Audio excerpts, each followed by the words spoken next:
Welcome to Rapa Nui, better known as Easter Island. It's a tiny speck in the vast Pacific Ocean, 2,200 miles away from the coast of Chile. This island is most famous for its eerie Moai statues. This place is also home to one of the most mysterious writing systems in the world, called Ronga Ronga. We found it on 27 small wooden tablets. For years, historians have been arguing about the true history of these tablets, and now we might have found the truth. Humans first set foot on this island in the 12th century. For many years, it was home to the Rapa Nui people. They were pretty isolated out there in the Pacific Ocean until Europeans arrived in the 1720s. Europeans brought with them lots of troubles, leaving only a small fraction of the native population alive. Later in the 19th century, a missionary, Eugene Iro, went to the island and discovered the wooden tablets with intricate symbols carved on them. He wrote how marvelous they are, but there are hundreds of them on the island, and that they can be found in every household. But unfortunately, not all of them survive to this day. We've only got 27 of them. Some of them were heavily weathered, burned, or otherwise damaged, and now they're scattered all over the world in museums and private collections. Some of the language's artifacts were carted off to Tahiti and then to Europe by Europeans, leaving none behind on Easter Island itself. The 4 sacred tablets found their home in a congregation in Rome. They were the ones used in the recent discovery. For years, historians have been arguing whether this writing system was made up by the islanders themselves or they borrowed it from Europeans. To find the truth, they decided to use a technique called radiocarbon dating. All organic materials, like wood, charcoal, and so on, contain a tiny amount of a radioactive form of carbon called carbon-14. When life comes to an end, things stop taking in carbon-14, and the amount they had starts to decay over time. By measuring how much carbon-14 is left in a sample, we can assume how old this sample is. This is how we learn the age of many fossils and artifacts. So, they looked at the age of some Ronga Ronga tablets. 3 of them were crafted from trees grown in the 18th or 19th century, which aligns with the arrival of Europeans. However, one of them is older than the Europeans' first visit to the island. There are 2 reasons to believe that Rapa Nui people created this writing system themselves. First, Ronga Ronga works differently from European languages. Decoding it is a pretty hard task. Unlike English, this language boasts over 400 unique glyphs, none of which resemble any known writing system. There were many attempts to decipher this language, and none of them were successful so far. And second, one of the tablets is shown to be from around the 15th century, before the Europeans arrived. The problem is that radiocarbon dating can only tell us when the wood the tablet was made from was cut down, not when the writing was put on it. And since we've only got one tablet to go by, this isn't enough to be completely sure. On the other hand, why and where would they preserve cut wood for over 200 years just to grab it and write something on it one day? But anthropologists and historians say that it's possible. Scarce wood resources might have led the islanders to reuse old driftwood, which could be centuries older than the writing itself. This is known as the old wood problem in archaeology. Plus, the tablet looks very preserved. It was maintained to protect it from wood-damaging insects, humidity, and so on. That's why it survived over the centuries. Whatever is written on it, it was probably important for the Rapa Nui people. Now, all of these are guesses and clues, but scientists are cautiously optimistic. They believe that Ronga Ronga could be one of the rare instances of independent writing invention, like those of the Sumerians or the Egyptians. But we need more evidence. In the Rapa Nui language, rogo rogo means to recite or to declaim. Not everyone could write, only a select few. Probably only the elite of Easter Island, mostly men, knew and could read this written language. After colonization, none of them survived. So now we have to rack our brains trying to figure out what's written here. First, scholars can't agree on what type of script it is. We aren't even sure that this was their language. But even if it was, we don't know whether it's a primitive form of writing or a fully developed system. In the 1990s, a linguist, Stephen Roger Fisher, believed he might have cracked the code of Ronga Ronga structure. His idea was that these tablets conveyed cosmogonies. Cosmogonies are stories or narratives that explain how the universe was created and how natural phenomena came to be. They often come from ancient traditions and cultures, like those found in East Polynesia. The tablets could have talked about things like how the world began, where everything came from, and how different aspects of nature, like the stars or the mountains, were formed. This would also explain why only the wise elite could write. Fisher thought that Ranga is a mix of logographic and semasiographic systems, which means that some symbols represent spoken words, while others represent ideas or concepts. But deciphering them would be very hard because it requires extensive memory and knowing context, because the symbols are more like hints than complete expressions. However, other language experts disagreed with his ideas, saying there were problems with how he put together his theory. Unfortunately, Fisher couldn't prove this hypothesis. Maybe these are just drawings. If we look at the tablets, there are some things that look recognizable: people, animals, plants, and geometric shapes. There are some birds. One of them looks like a frigate bird, which Rapa Nui people associate with the deity Maki Maki. There are also fish, centipedes, and so on, or at least these glyphs look like them. Could it be just art or a form of decoration? Maybe, but there are some problems. The glyphs show a high degree of complexity and structure. They also keep the same style. For example, there are several symbols that show something human-like with a raised hand. The only difference is different heads. As if it wasn't complicated enough, this unique writing style also uses a system known as reverse boustrophodon. This means that each alternate line is flipped upside down, resembling nothing seen elsewhere. We don't know why they would turn the tablet upside down after each line. But all this shows that they had some sort of system and organization behind these symbols. Plus, it seems like they use these tablets every day for some practical purpose. But there's some hope for the future. New technology, like AI and other computer programs, might help us understand lost languages. We already started creating algorithms that could help us solve other mysteries, like the Voynich manuscript. Academics even organized the Vesuvius Challenge, a machine learning competition that, in 2023, cracked the riddle of the ancient Herculaneum scrolls. The scrolls were buried under volcanic mud after the catastrophic eruption of Mount Vesuvius in 79 AD. In real life, the scrolls are very fragile, so deciphering them would be a very hard task. But with digital scanning and machine learning, it's much easier. They have a rich history. They most likely belong to the personal library of an Epicurean philosopher named Philodemus. These scrolls contain very important insights into Greek philosophy and Latin literature. If we decipher more of them, we'll learn more about the rich history of the Roman Empire. Scientists found a new statue on Easter Island, inside the crater of an old volcano. They were sure they already cataloged all the Moai. That's what they call those famous stone giants. But this discovery changes what we know about them. First of all, the Moai were rarely alone, so we may hear about more of them in the same area. Second, it's the first Moai found at the bottom of a lake. Scientists were working on a project to restore the marshland in the volcano's crater when they stumbled upon the statue. The lake that was here began to dry up in 2018.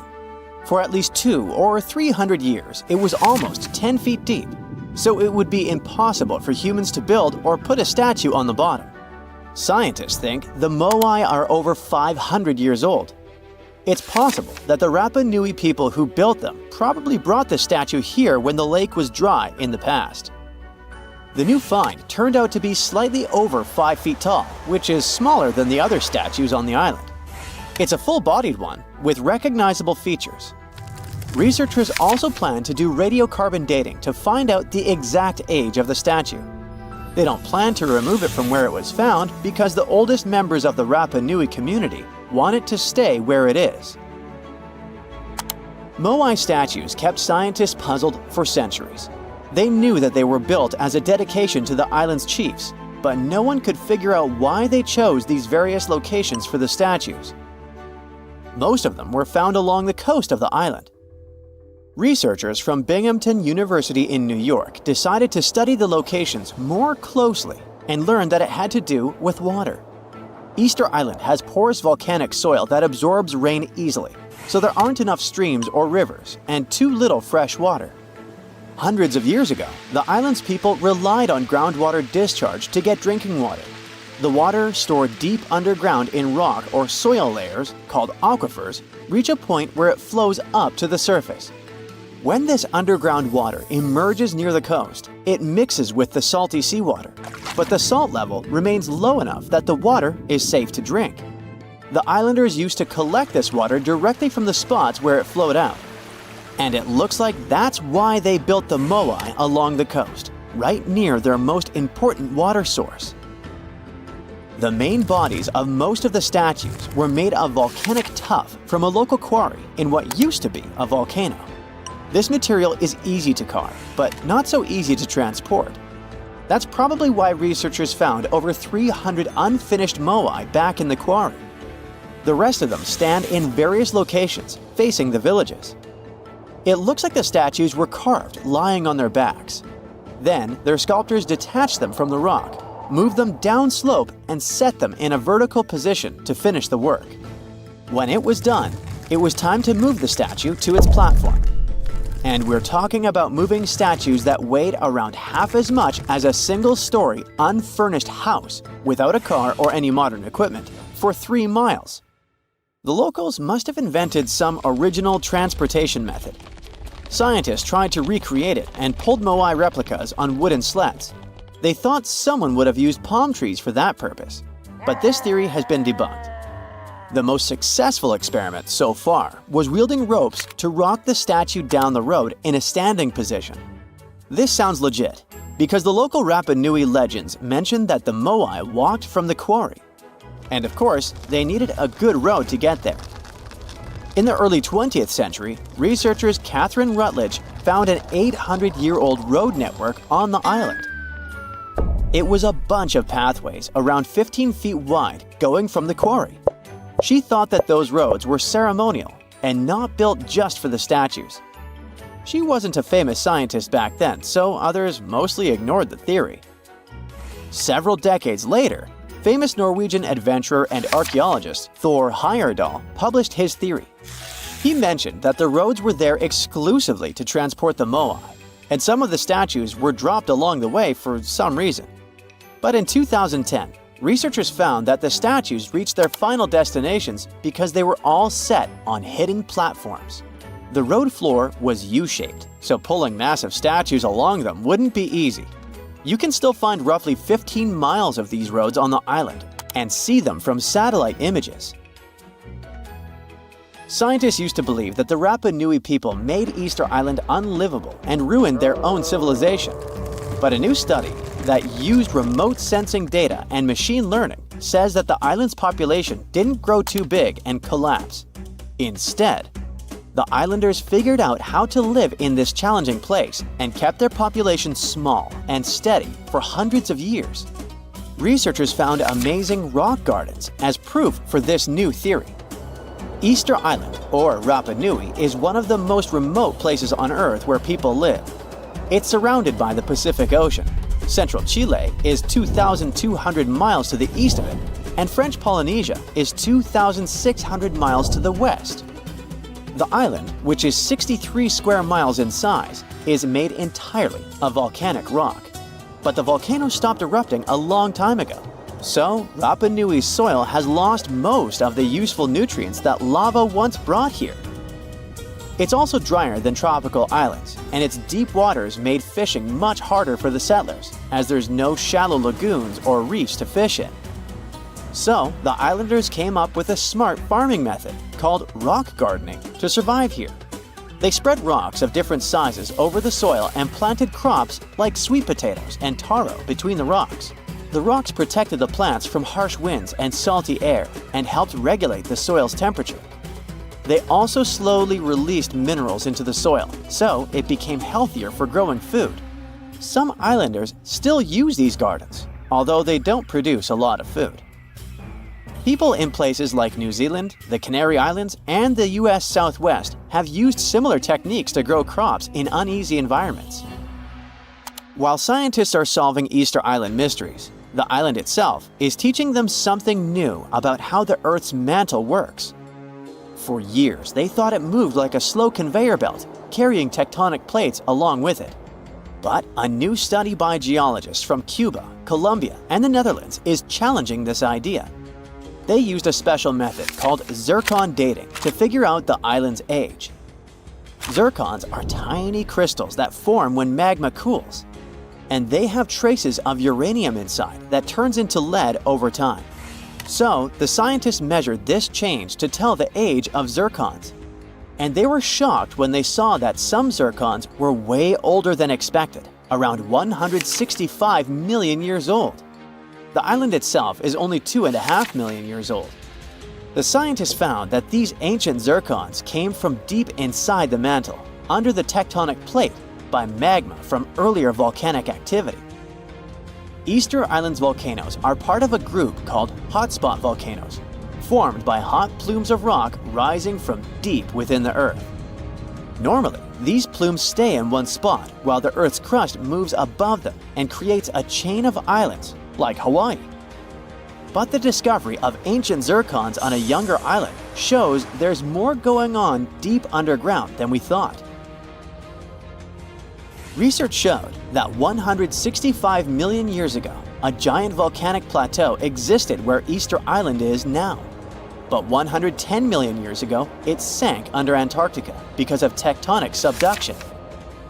Ancient zircon minerals stayed put and didn't travel away with the mantle conveyor belt.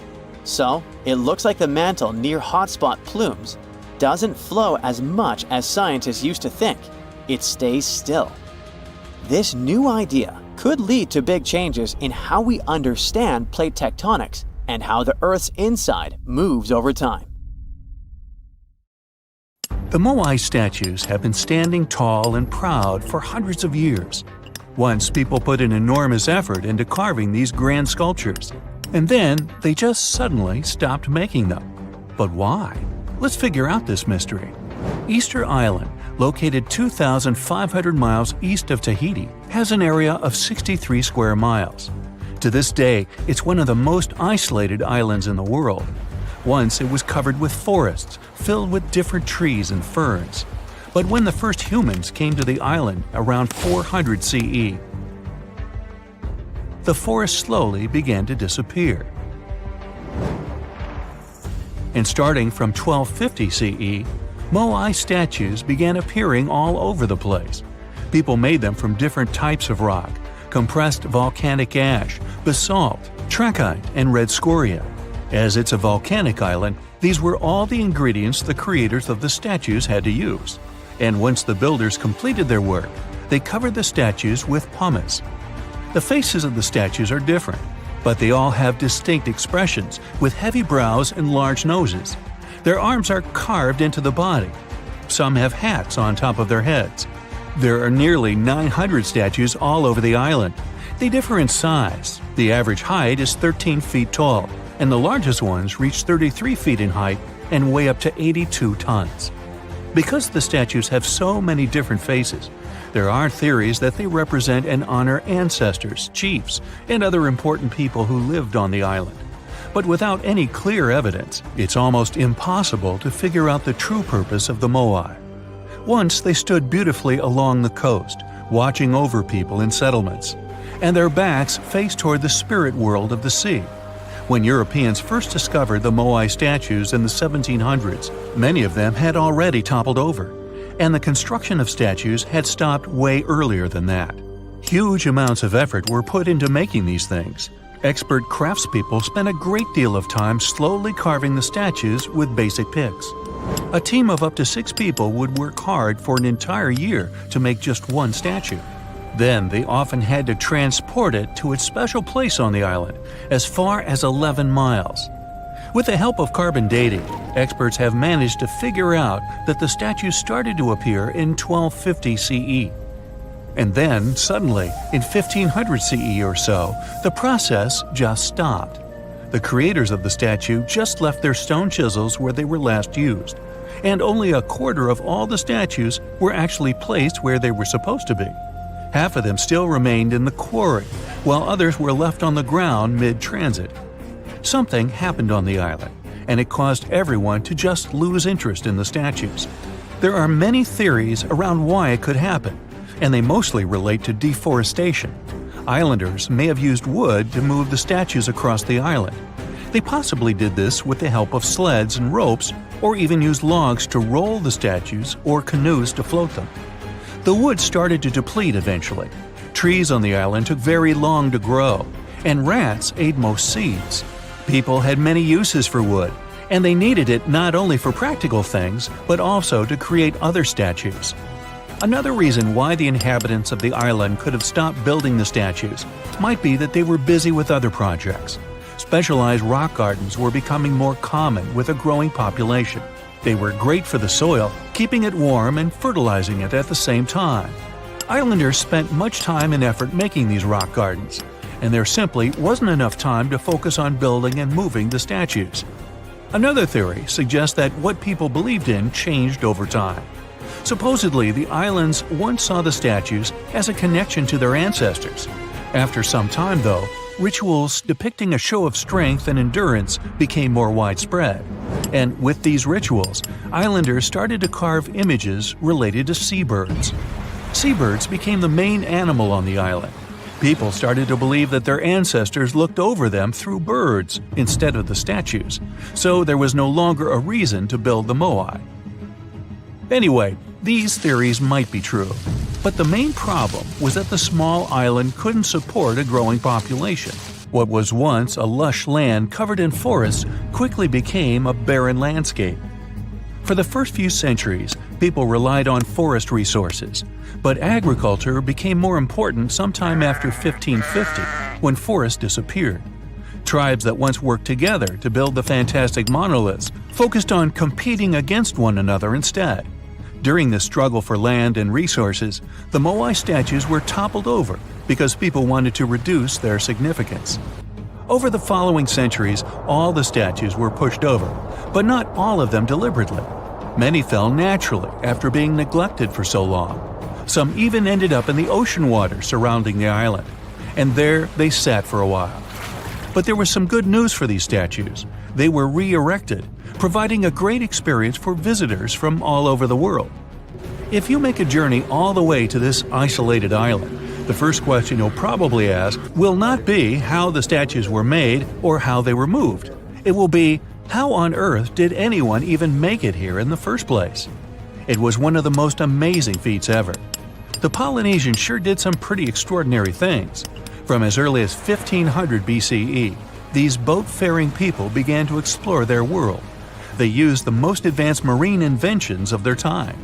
They sailed across the ocean in catamarans and outrigger boats, starting in Southeast Asia and inhabiting many more places throughout the Pacific.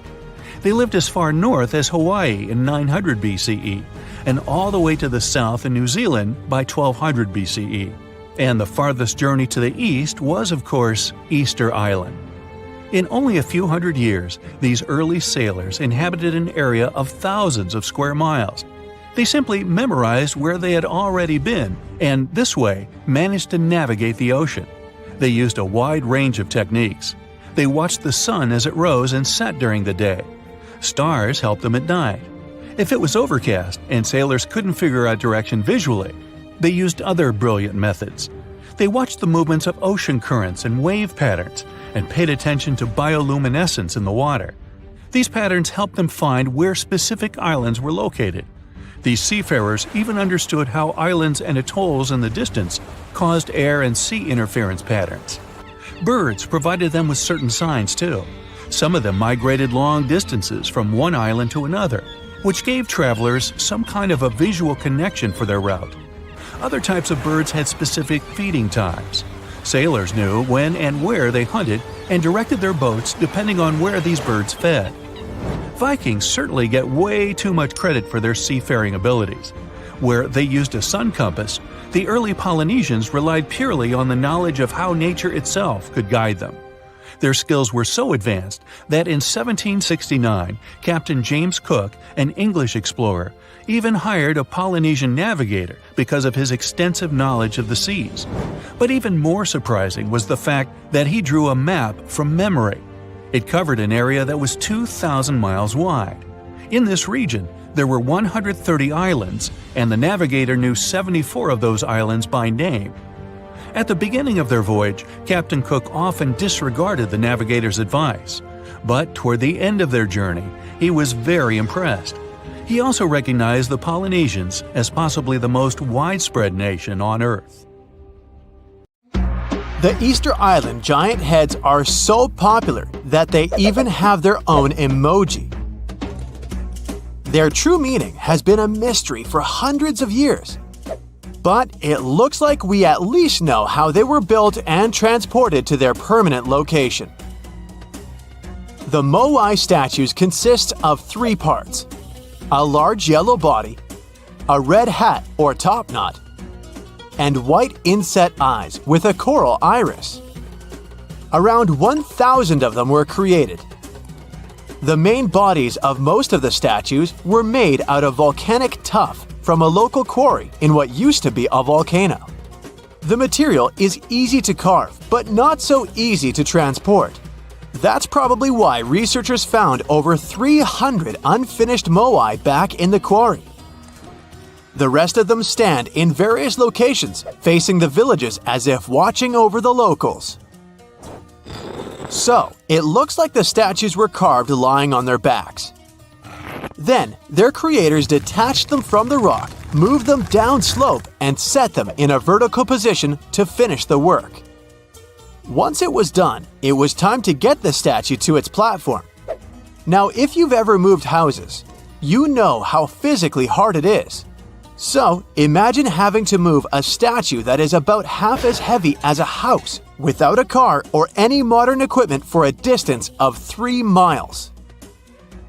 The locals must have invented some original way of doing it, and scientists tried to recreate it to guess what it was. They tried pulling moai replicas on wooden sleds. They thought someone could have used palm trees for that purpose, but this theory has been debunked. The most successful experiment so far was wielding ropes to rock the statue down the road in a standing position. This method sounds real because the local Rapa Nui legends mention that the moai walked from the quarry. And, of course, they needed a good road to get there. In the early 20th century, researcher Catherine Rutledge identified an 800-year-old road network on the island. It was a bunch of pathways around 15 feet wide going from the quarry. She thought that those roads were ceremonial and not built just for the statues. She wasn't a famous scientist back then, so others mostly ignored the theory. Several decades later, famous Norwegian adventurer and archaeologist Thor Heyerdahl published his theory. He mentioned that the roads were built exclusively to transport the moai, and some of the statues were dropped along the roads for some reason. But in 2010, researchers found that the statues weren't randomly dropped. They actually reached their final destinations, as they were all set on hidden platforms. Plus, the road floor was U-shaped, so pulling massive statues along them wouldn't be easy. You can still find roughly 15.5 miles of these roads on the island and see them from satellite images. And it looks like Catherine Rutledge was right about them. The roads were probably built for pilgrims to a sacred volcano, and the moai standing by them were sort of signposts. Halfway across the world in southern England lies another mystery made of stone, a massive sound illusion, a symbol of unity, a burial ground, or more. Scientists are still debating the purpose of Stonehenge. It took Neolithic builders around 1,500 years to construct this beauty made of roughly 100 stones standing upright in a circle. Millions of tourists come to see it every year, and heritage protectors were worried about the modern road snaking close to the landmark. That modern road is now sunk into the ground below the grass level.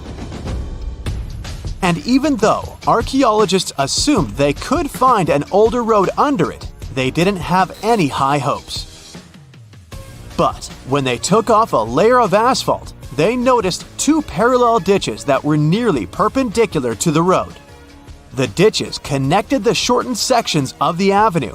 That's what the archaeologists call the ancient pathway leading up to Stonehenge. It proves that the ancient people used to visit the monument for their purposes and probably some ceremonies. Another interesting find during a dry summer was 3 dry patch marks within the stone circle. It looks like they were left there by 3 massive boulders. So Stonehenge could have been a full circle once. In 2021, archaeologists found a Roman road submerged in the Venetian lagoon. The fact that it runs there on the bottom for nearly 4,000 feet is proof that the Romans were here before sea levels rose and flooded the area. It supports the theory that there was an important settlement here centuries before Venice was founded at the spot in the 5th century CE. The ancient Romans were great at many things, and one of them was building roads. And it looks like they weren't afraid to work on the trickiest terrain. Scans have shown that the ancient road was built right on the beach, and it requires some serious skills. Imagine a village from over 1,000 years ago frozen in time. There's still half-eaten food on the tables and personal things left in a rush. It's all preserved so well because it's covered by volcanic ash. Researchers found this village in 2011 in modern-day El Salvador. They believe there was a mass celebration in a Maya village called Seren over 1,400 years ago.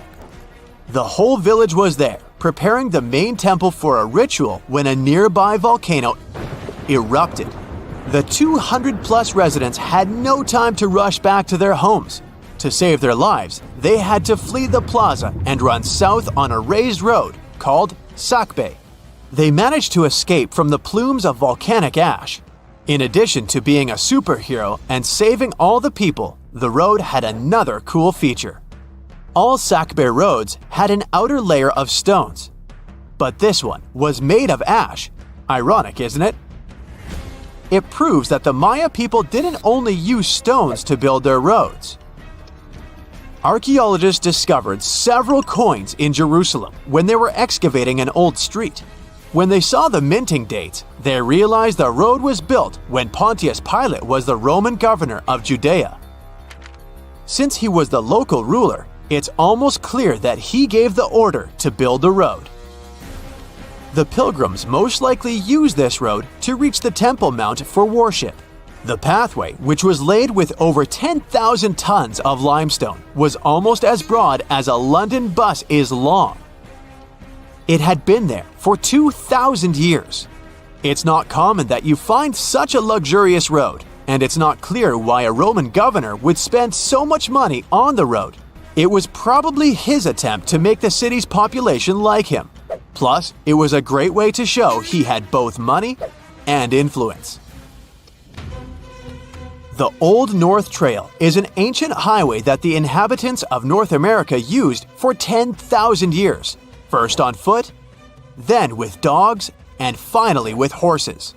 The first travelers moved around the continent down its paths for thousands of miles long before the first Europeans arrived, and even during the last ice age.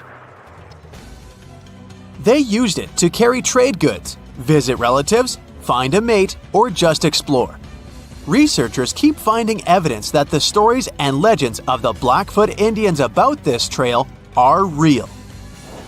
And it could be even the road that served one of the most massive human migrations. The people who crossed from Asia on the Bering Land Bridge about 15,000 years ago and settled in North America might have used the ice-free corridor along the Rockies, which later became a part of the trail.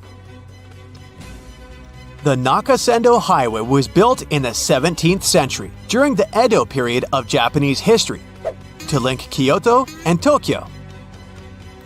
The 310-mile-long road runs across mountain ranges and down onto the plain.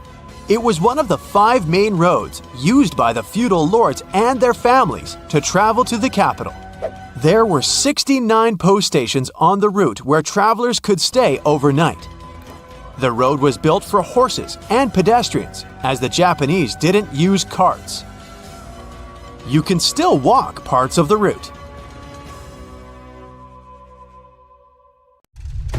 Hey there, curious history buffs. Have you heard the legend of the ancient race of giants of Nevada? Yes, I'm talking about actual giants that allegedly lived thousands of years ago. Now I know what you're thinking. Giants, really? Well, archaeological finds add fuel to this debate too. And here's where it gets interesting. Lovelock Cave was indeed used as a burial site, and some of the remains found there are much larger than average human bones. The cave is by the Humboldt Sink in western Nevada. It was once part of an enormous lake, which eventually dried up, leaving a number of smaller ones, including the Humboldt Sink. The cave became the home of the Site-Ka tribe. According to the legend, these red-haired giants were so big that they had to be buried in the cave itself.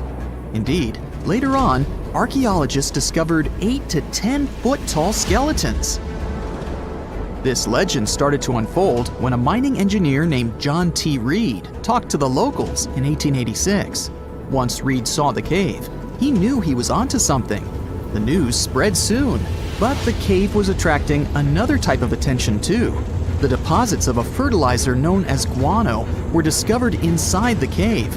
So a mining company began excavating the precious resource in 1911 and soon shipped more than 250 tons of the fertilizer to San Francisco.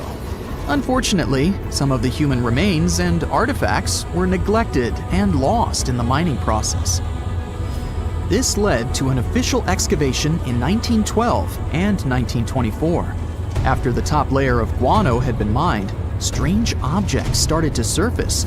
Around the area, the earliest evidence of human habitation dates back about 4,000 years. The Lovelock culture lasted for some 3,000 years, and they left us with 10,000 stunning artifacts. The pits in the cave were like a series of time capsules hidden at different depths. Archaeologists determined the age of each pit by its depth. It turns out that many different groups used the cave for storage over a really long time, and the things they stored there give us a really cool glimpse into their cultures. It's like a giant ancient storage unit full of hidden treasures. What have the researchers found besides the giant bones, you might ask? Some other bodies were mummified using a method similar to the one applied by ancient Egyptians. These remains also had something in common with the bodies discovered as far south as Lake Titicaca. Both mummies had some red hair. Yet, there are scientists who believe this reddish hue is the result of the interaction with the environment in which the bodies stayed. So, while the story of the red-haired giants may be a wild and intriguing tale, not everyone is convinced. Some experts believe that the bones found in Lovelock Cave are simply the remains of prehistoric animals, like mammoths or sloths. But others insist that there's something more to the story. Other relics, such as finely crafted baskets and exquisite duck decoys made from tule fibers, were also found there. In any case, this cave is worth the attention it gets. By the way, you can still visit this cave today and see the pits of different depths with your own eyes. But let me tell you one thing, it's in a hot, dry, and isolated place. Archaeologists have made another discovery that seems to be straight out of a legend. They think they found the palace of the one and only Odysseus, who was the legendary Greek king of Ithaca and the hero of Homer's epic poem. Move over, Indiana Jones. We've got some real-life adventure happening here from around 1300 BCE. Apparently, this is the only palace mentioned in Homer's epic poems that hasn't been found. The excavations have been made on the Ionian Islands, and the view from the ruins found on the island of Ithaca are exactly as described in the Odyssey, says the professor who led the excavation team. Known to the ancient Romans as Ulysses, the Greek hero took 10 years to return home to Ithaca after the fall of Troy. For many years, Homer's other epic, called the Iliad, which tells the story of the protracted siege of Troy by the Greeks, was regarded as a myth too. But then, in the 1870s, Troy was rediscovered in modern-day Turkey's Çanakkale city. So, if they found Troy, who's to say they couldn't find Odysseus' home? The researchers were following Homer's words as a roadmap. The excavation site has a building complex with 2 levels. It has important finds, such as storerooms and workshops, a complicated drainage system, and fragments of pottery.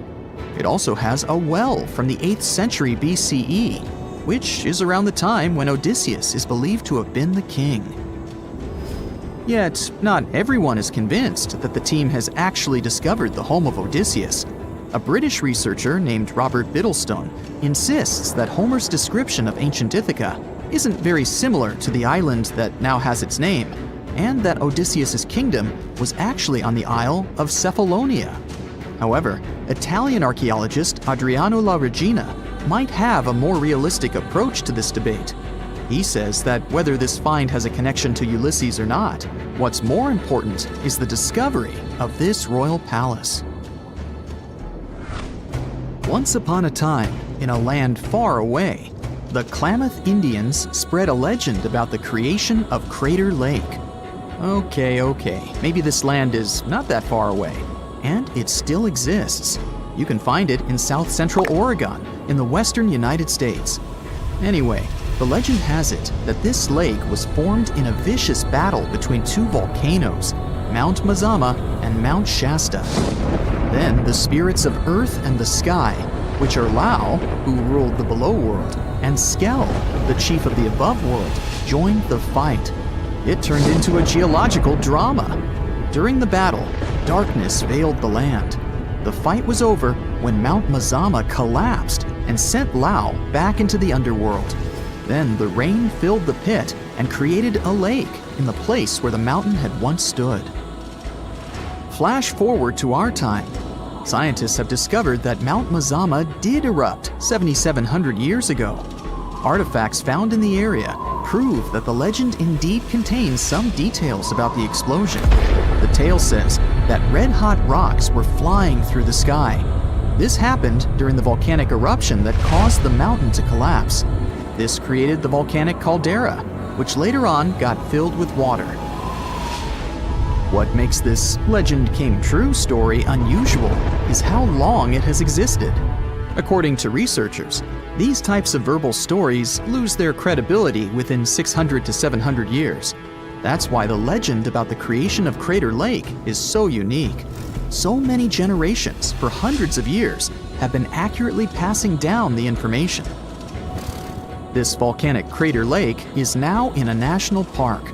It's famous for its deep blue color. The water in it is extremely clear. If you visit it today, the water you'll see won't be the same as for someone who will visit the place 250 years later. Because there are no rivers flowing into or out of the lake, the existing water evaporates and the lake gets filled again by rain and snowfall. Basically, every 250 years, the water is replaced. Plus, this lake is almost 2,000 feet deep, which makes it the deepest lake in the United States. Swimming is okay in the lake, but there's only one legal and safe trail to get to the shore. There are other activities, such as fishing and boat tours.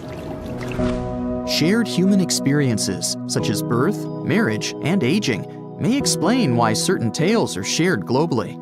Similar struggles and obstacles faced by humans around the world generate similar themes in traditional stories about love, parenting, and mortality.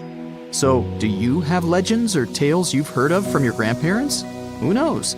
Maybe your ancestors too witnessed a cool historical event. No matter what happens, don't stop! We almost got it! 2 treasure seekers are digging frozen ground in a cornfield at night. It's raining hard, lightning is flashing, but these 2 guys keep working. And now the shovel hits something solid. No way! A treasure chest! They start digging faster and find a piece of a ship's engine. What the? Far from the seas and lakes, somewhere under the fields of Kansas City, they found a giant sunken ship. How is this possible? Now you'll see. Some people spend their lives searching for shipwrecks with treasures underground. One of them is explorer David Hawley. He's been looking for such ships far from the seas, rivers, and oceans for many years. He does this because he likes the feeling of adventure. The holds of these ships may contain chests of gold, antiques, and artifacts. And you can get a lot of money for them. David says you don't have to go into the ocean to find a sunken ship. They may be lying in your backyard.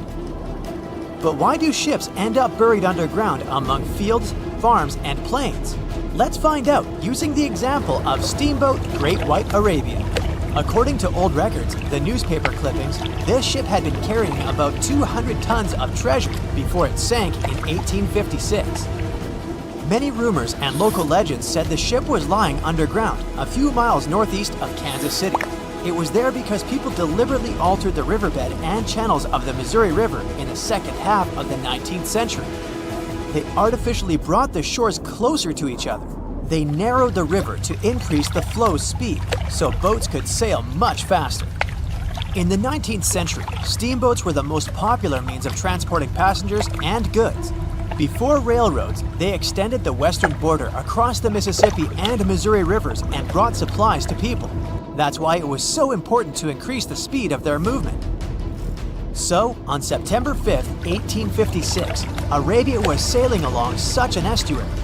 It came across a snag sticking out of the water. A piece of log quickly flooded the ship. Fortunately, all passengers were evacuated. But the steamer and its precious cargo reached the silt bottom of the Missouri River in a few minutes. Several years had passed. Everyone forgot about the vessel. During this time, the course of the Missouri River had changed. But Arabia remained under the wet, muddy bottom. The soil level above it was getting higher, and the ground was losing moisture. Eventually, many decades later, a cornfield formed above the sunken ship. In the 1980s, one farmer owned this area, and he had no idea what was hidden in his territory. David Hawley carefully studied the history of the sunken ships of the USA.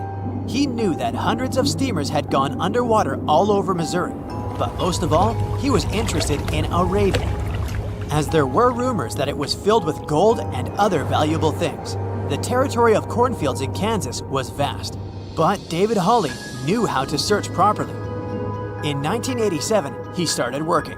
First, together with his brother and father, they collected all the clippings from old newspapers they could find. They were looking not only for information about the steamer, but also for maps of the Missouri River. They tracked its historical changes, checked the dates, and identified a large area where the steamer sank. Next, they used electromagnetic testing and other geological stuff to study the soil and find the right place. They searched for differences in ground moisture and density. Then, they went through the territory with powerful metal detectors. And so, by the fall of 1988, they had determined the location of the steamer. Arabia was the size of a football field. This gigantic vessel lay 45 feet underground, 4 stories down. But before they started excavating, they had to ask the owner of the cornfield for permission. For the farmer, this news was a big surprise. He agreed, on the condition that the excavations would be completed by spring so that he could sow a new crop.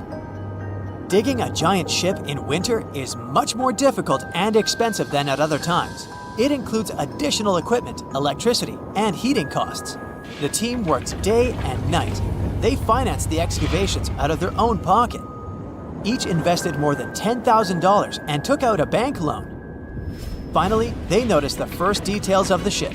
The shovels hit the huge engine boilers and the deck. The goal had been achieved. Most of the cargo lying inside the sunken ships is covered with rust, shells, mud, and is badly damaged. The contents of Arabia were in excellent condition, considering that the ship had sunk 130 years prior. Unfortunately, they didn't find the chests of gold. Still, they got several tons of other valuable cargo, household items of people who lived in the middle of the 19th century. It was a time capsule. The ship was carrying supplies for hundreds and thousands of people, and all these things were perfectly preserved. For example, they could clearly see the brand stamp Goodyear Rubber Company on one rubber shoe. The longer the excavations continued, the more things David and his team found. In the barrels, they found plates from the 19th century. They were intact and usable. Also, there were clean clothes, thousands of pairs of shoes, harpoons, frying pans, and umbrellas. The ship was carrying cargo to supply about 16 small towns. Yes, it's not gold, but such artifacts are also precious. The contents of the ship could be worth millions. However, the crew wasn't going to sell these things. They made a museum on the site of a former fruit market in Kansas City. If you go there, you will immediately feel like you're in a department store of the 19th century. There are thousands of items in good condition. Even the matches here are dry enough to light up. It took David many years to present the entire collection from the steamship. He values each of the items and doesn't want to sell them. Anyone can come here, pay for a ticket, and find themselves in the past. Who knows, maybe there's an old ship hidden in your backyard too. Geologists found an older vessel in the hot desert of Namibia in 2008. This ship sailed back in the days when pirates scared sailors on the seas, and now it's inside a dried-up lagoon. The ship sailed from Lisbon in 1533 and disappeared with the crew near a small diamond mining town. After almost 500 years, the hull had been badly damaged. Only the carcass of the ship remained, but the treasure hidden inside the vessel stayed intact. They carefully studied the boat for a long time, trying not to ruin anything. And then, 5 days later, they found a big old chest in the hold. Carefully opening it, they found gold coins there. Thus, the cost of the ship was estimated at about $10 million. The exact cause of the shipwreck is unknown, but experts believe the ship was destroyed by heavy cargo and bad weather. It went to the bottom of a lagoon that later became a desert.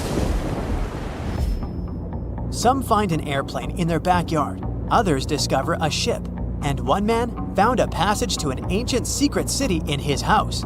This happened in Turkey in 1963. The owners of the building decided to make repairs. He went to his basement and knocked down the wall to turn this place into a living room. And so, behind one wall, he found a tunnel leading underground. The man thought it was some kind of a secret chamber. He went down there and realized it was something much more than that. It was an ancient city 18 floors deep. People built it in the years 780 to 1180 as a refuge from weather disasters and the invasion of enemies. This place also includes many underground tunnels that stretch for several miles in different directions. People could get to the town from different points using secret passages leading to these roads. The city can accommodate about 20,000 residents, livestock, and tons of food supplies. Archaeologists have also found a chapel, schools, stables, and public kitchens there. Listen to this. Neanderthal fiber technology. Nope, I'm not joking. The concept is real. In 2020, a team of scientists published a paper that redefined the way we saw our closest ancestors. A find in France changed archaeology forever, and it wasn't the first time something like this had happened. But let me start from the beginning. Neanderthals. For a long time, they fit the image of the typical cavemen. If you are now thinking of someone like Fred Flintstone, you wouldn't be much wrong. What was the reason behind this stereotype? When did we start believing that Neanderthals were not the brightest tools in the shed of evolution? In comes William King, a 19th century British geologist. He was the man who named the Neanderthals. Based on the bones King found, the scientist declared the species not intelligent, and this image stuck with the Neanderthals for centuries to come. But a piece of string, just a quarter of an inch long, changed everything. A small, dry river valley, Abri du Maras, was the place of the great find. Archaeologists unearthed a cord fragment next to a stone tool. Such twisted fibers could have been used for everything from making clothes to fishing nets.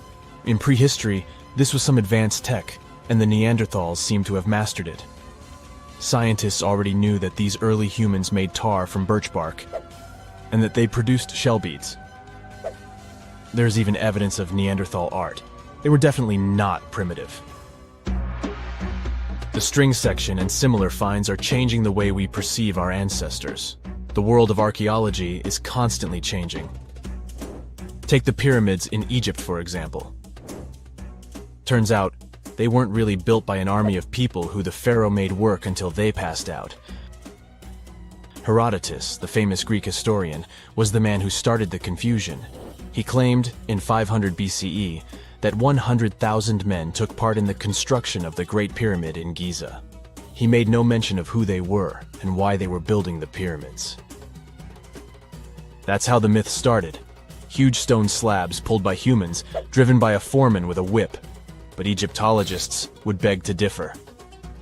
Those are the scientists who study ancient Egypt's culture.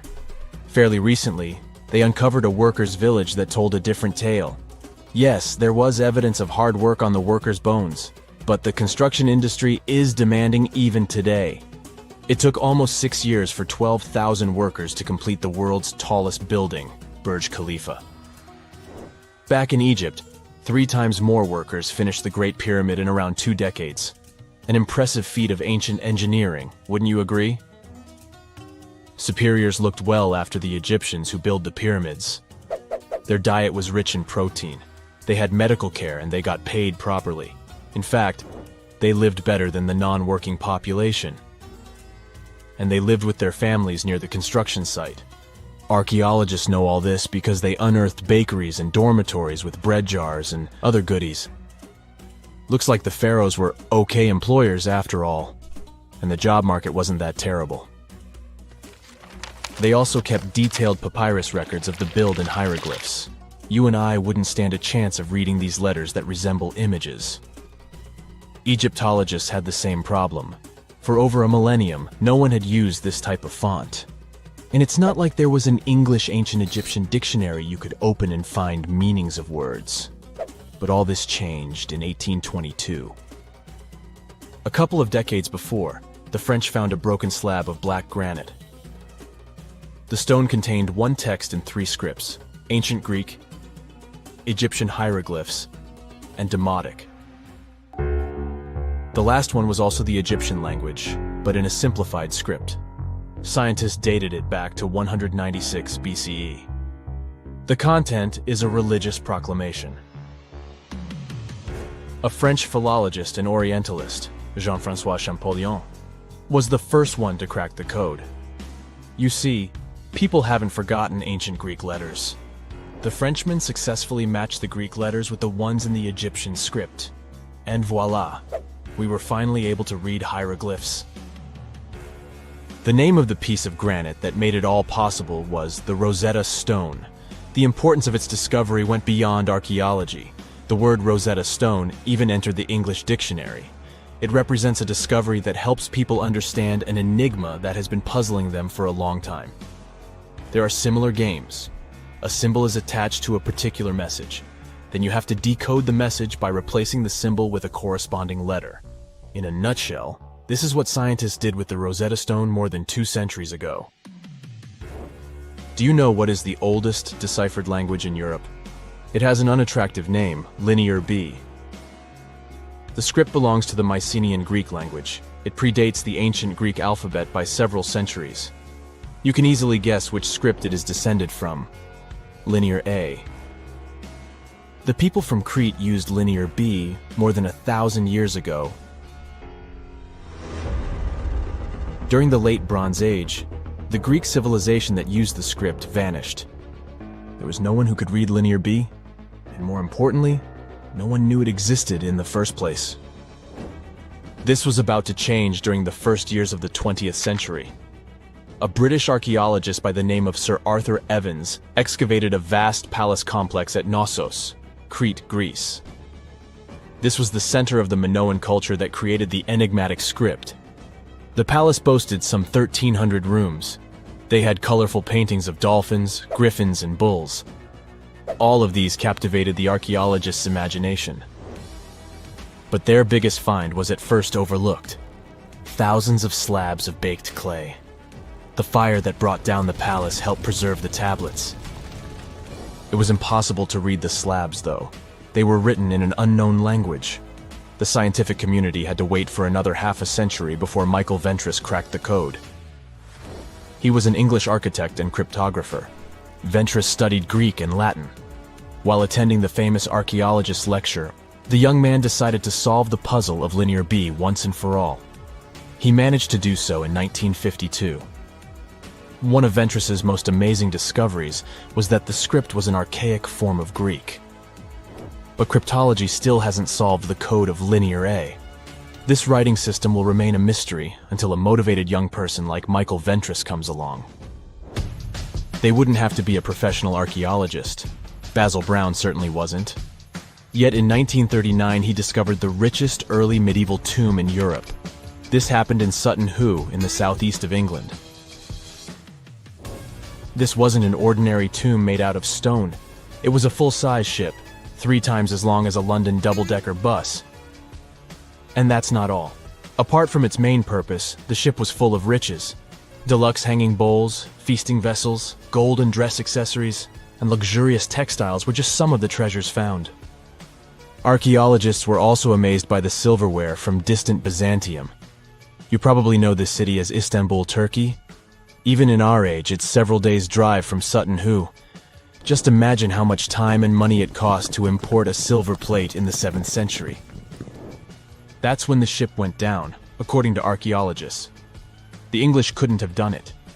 At that time, there was no England. The people living in the British Isles at the time were the Anglo-Saxons.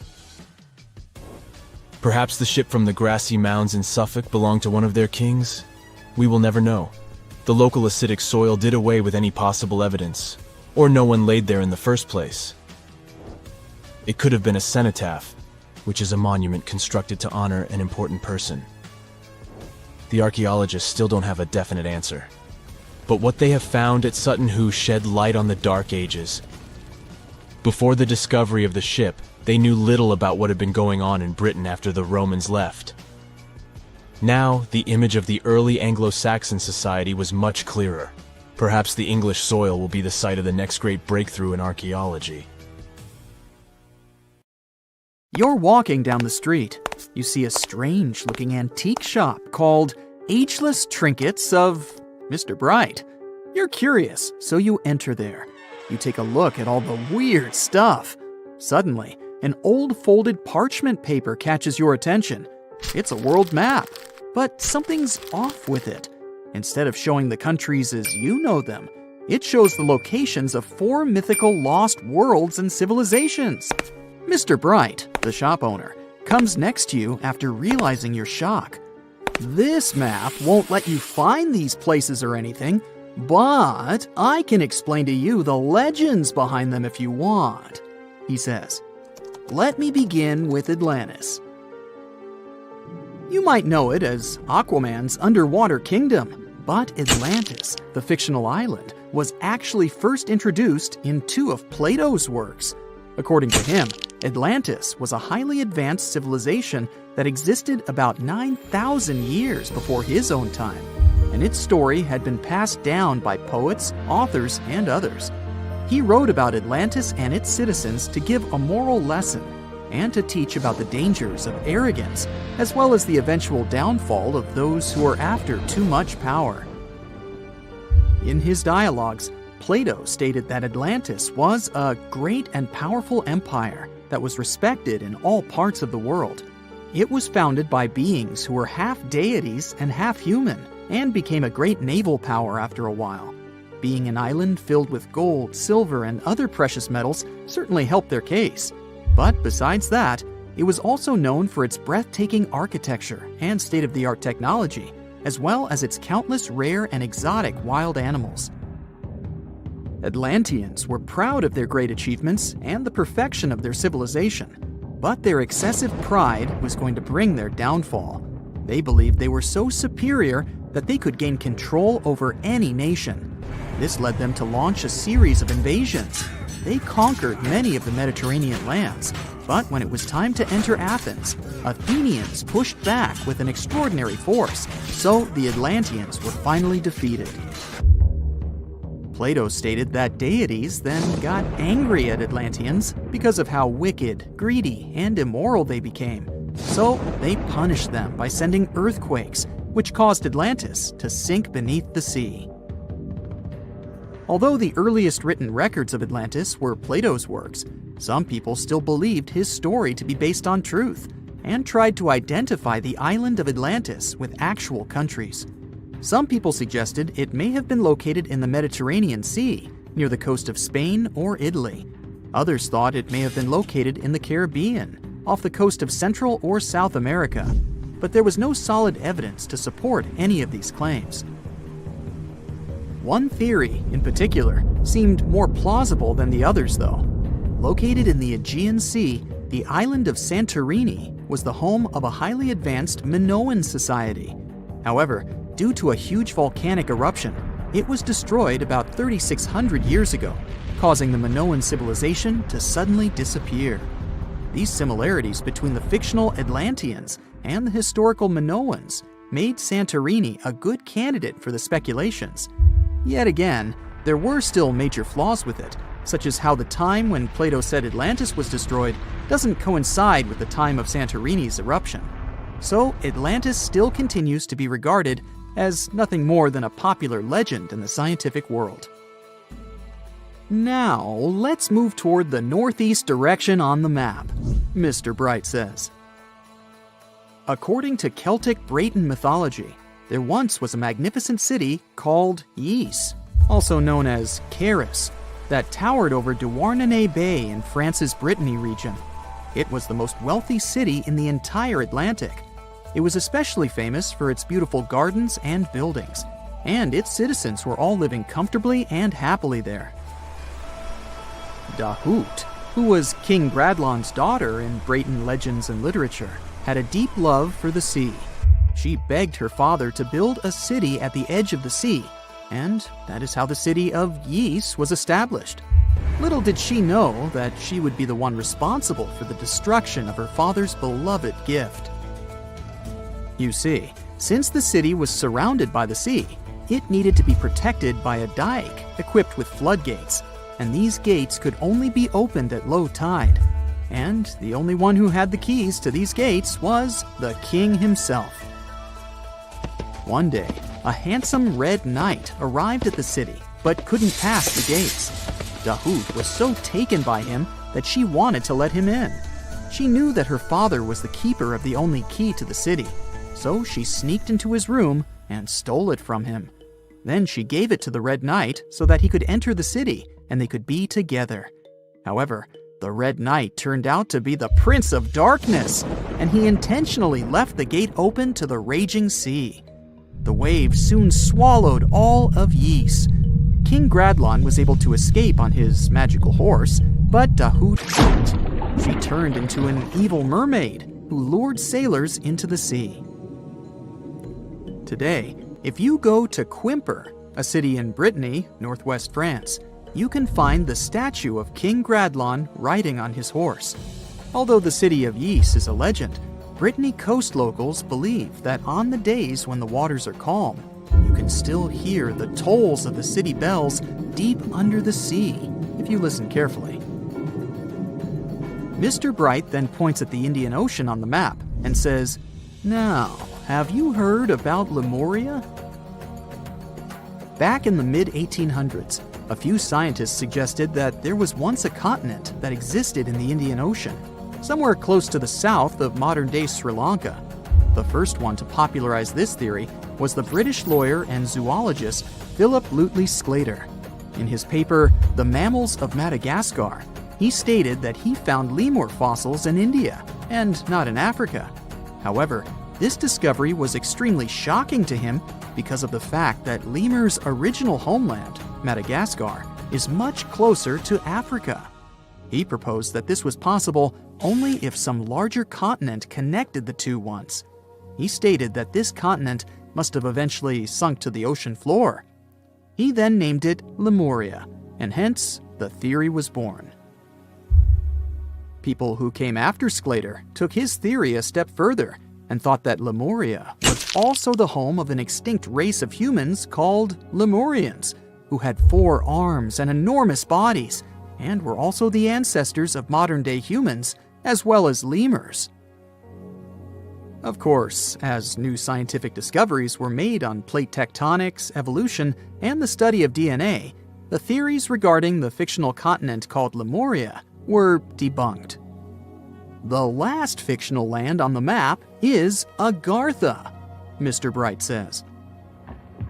Taking its roots from Eastern mysticism, one legend says there's a kingdom called Agartha that is located deep beneath the surface of the earth. It's where all four corners of the world are connected by paths and tunnels. It is said that there's a secret entrance into Agartha hidden in the Gobi Desert, and it's built by Agarthans themselves using advanced technology that can't be detected by us, the surface folks. According to some beliefs, Agartha exists to counterbalance the energies of those who live above the surface. While we live in a state of rush and heightened emotions, this world beneath us is the total opposite. Some even say that those who escaped Atlantis fled here to continue their lives inside the Earth's core.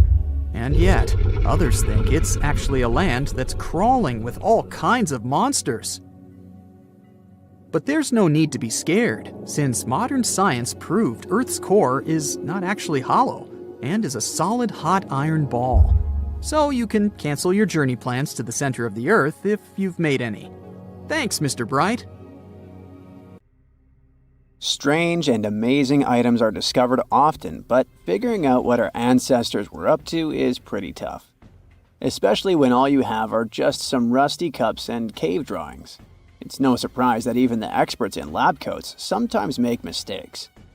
But it's not just about dusty plates and huge stones. Sometimes there's even humans with large heads. So grab your digging tools and let's travel back to ancient times to explore incredible societies that even scientists can't fully explain. Sardinia may look idyllic now, but I'm not gonna lie, I wouldn't fancy visiting it 3,000 years ago. Rumor has it, terrible giants roamed around this island back then. People even talk about finding human skeletons over 13 feet tall there, although nobody's ever shown anything to prove it. But the stories will make you wonder because some weird stuff has definitely happened.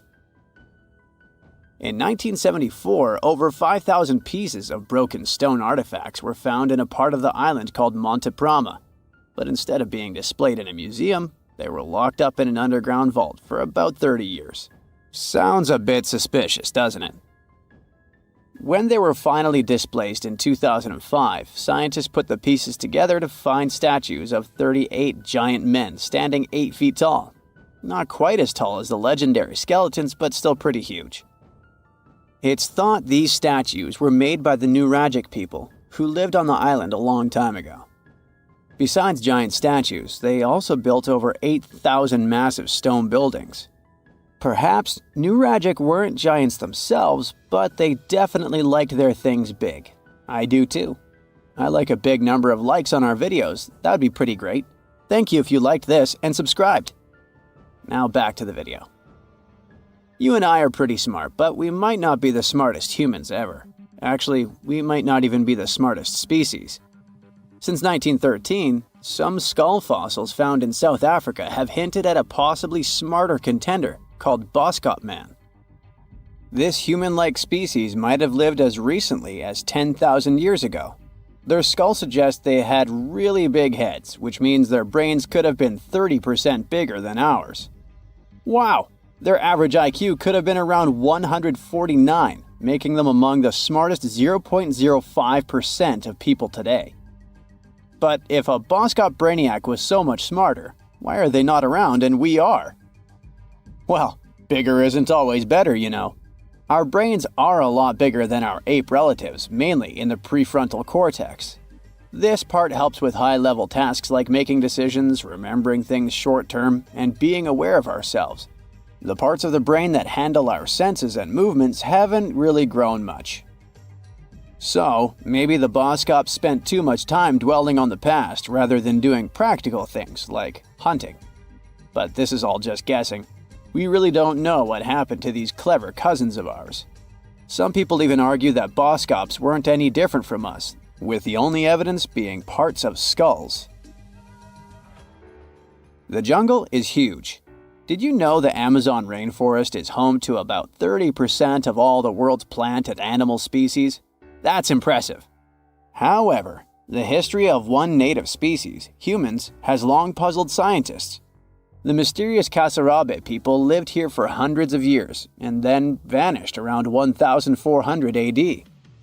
People thought the Amazon only had a few scattered tribes, but recently we discovered big, unusual shapes in the ground called geoglyphs. These might look like simple shallow ditches, but they're actually the remains of a vast civilization that spread over 5,000 square miles and includes about 450 markings, some as wide as 1,300 feet. That's insane!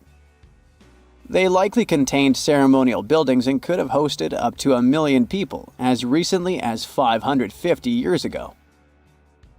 Thanks to new technology like LiDAR, which uses a safe laser to map the forest without harming it, we can explore deeper.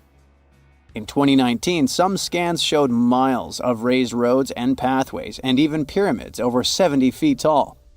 They found 26 separate settlements, 2 of which were at least 250 acres each. Damn, that's like 330 soccer fields. It's not certain what happened to the Kasarabe people. Maybe European conquistadors drove them out. Maybe the most baffling ancient civilization is one we've never actually found a trace of. Yep, I'm talking about Atlantis, the grand city that supposedly sank into the ocean. The first mentions of Atlantis come from the ancient Greek philosopher Plato, who talked about a great city near the Strait of Gibraltar. But for ages, everyone just thought Plato made up Atlantis as a perfect version of his own Athens. So why, about 12,000 years after it supposedly vanished, do we still wonder if it might be real? Well, in the 19th century, U.S. Congressman Ignatius Donnelly wrote a book giving 13 reasons why he thought Atlantis was more than just a myth. Then, in 1965, some folks thought they actually found Atlantis when they discovered the Richat structure, a massive 25-mile-wide dome in Mauritania, Africa.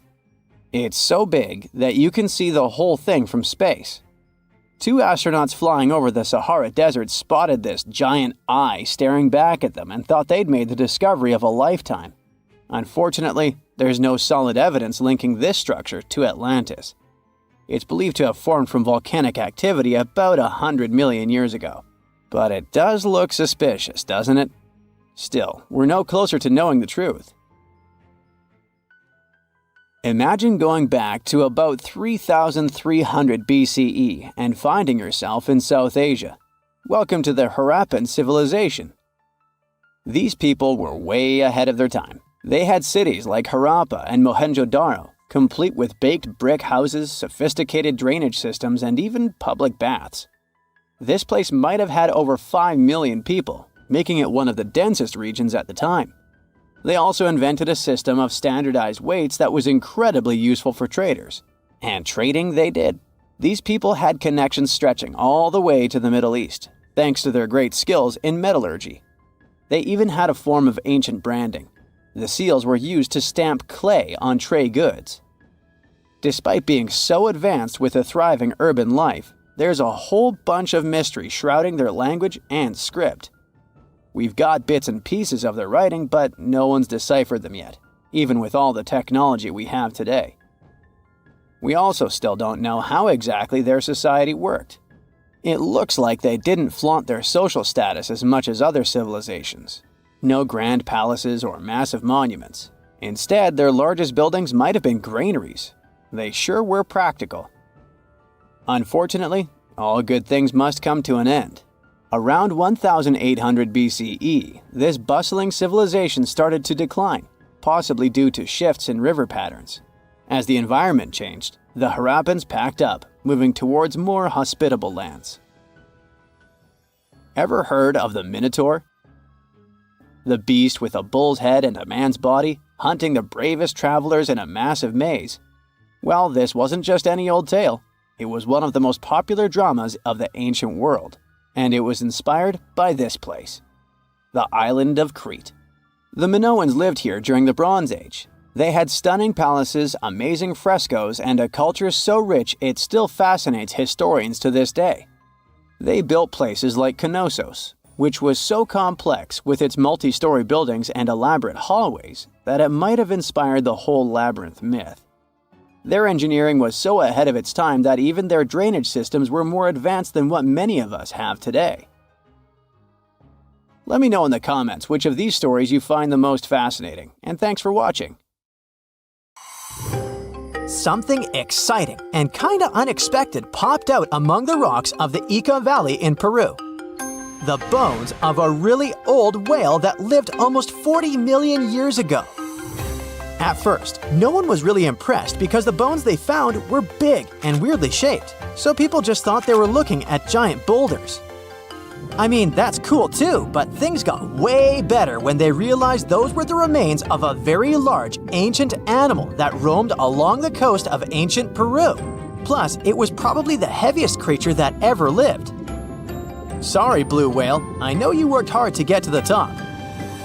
The length of over 100 feet and weight of more than 200 tons brought you the status of the biggest animal on our planet. But it seems you've held the title long enough. Time to hand it over to our next candidate, and that one's really gigantic. This ocean beast was probably shorter than the blue whale, but heavier, with a weight that could be between 93 tons and 370 tons. If it's closer to the higher number, it'll make Peracetus the biggest animal ever known to have lived on Earth. And it seems its weight was the result of having extremely thick, dense bones. You can see such bones today in manatees or some other early whales. Dense bones are a great tool for such marine mammals. This feature makes them heavy and allows them to stay submerged most of the time. But at the same time, if their body was too heavy, they would end up sinking all the time, and they would waste too much energy to move back up to the surface. So, to avoid sinking, marine mammals need to have enough lighter tissues, like muscles and fat, to help them float in the water without using too much energy. Now, scientists didn't have the whole skeleton, which makes it hard to tell how big the animal was, but they used the ratio of the heavy bones to the lighter tissues in other marine mammals to estimate the overall weight of this giant ancient whale.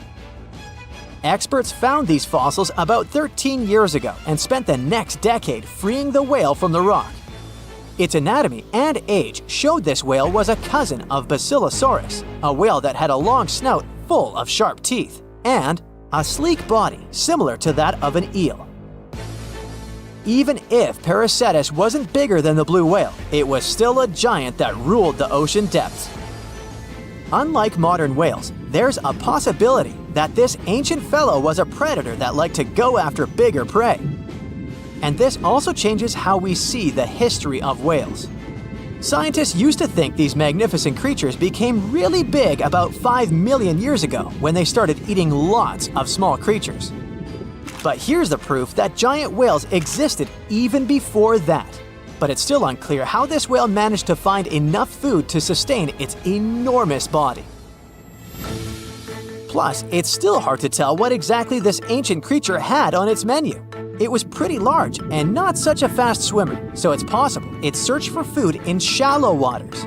Then it probably ate crustaceans, clams, or some other small animals hiding in the sand. One theory says it was a scavenger, which basically means it munched on remains of everything that would come its way. It's not so unusual to find marine animals in deserts. Many of these regions used to be covered with water anyway. The Sahara in Africa is a perfect example. About 50 to 100 million years ago, this was not a dry desert, but a shallow saltwater body called the Trans-Saharan Seaway. The land is not wet there anymore, of course, but people who lived in that area knew about it because they used to find old shells across the desert. The sea was about 164 feet deep. That sounds enough for a nice swim. Some would say this area looked like modern Puerto Rico, with lots of sun and shallow water. Mangrove forests were a common thing as well as seafloors covered with mollusks, like snails and clams. The marine sediment that was left behind after the sea had dried up is full of different fossils. And the animal that lived in that ancient underwater world didn't look friendly.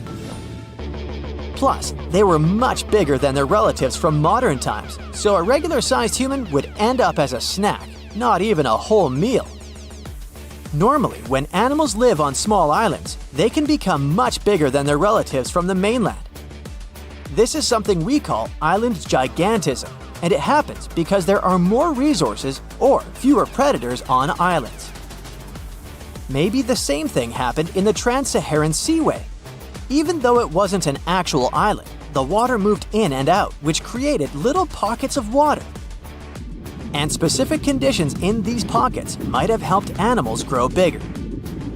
So we're talking about giant sea snakes, catfish, and fish that no longer exist today.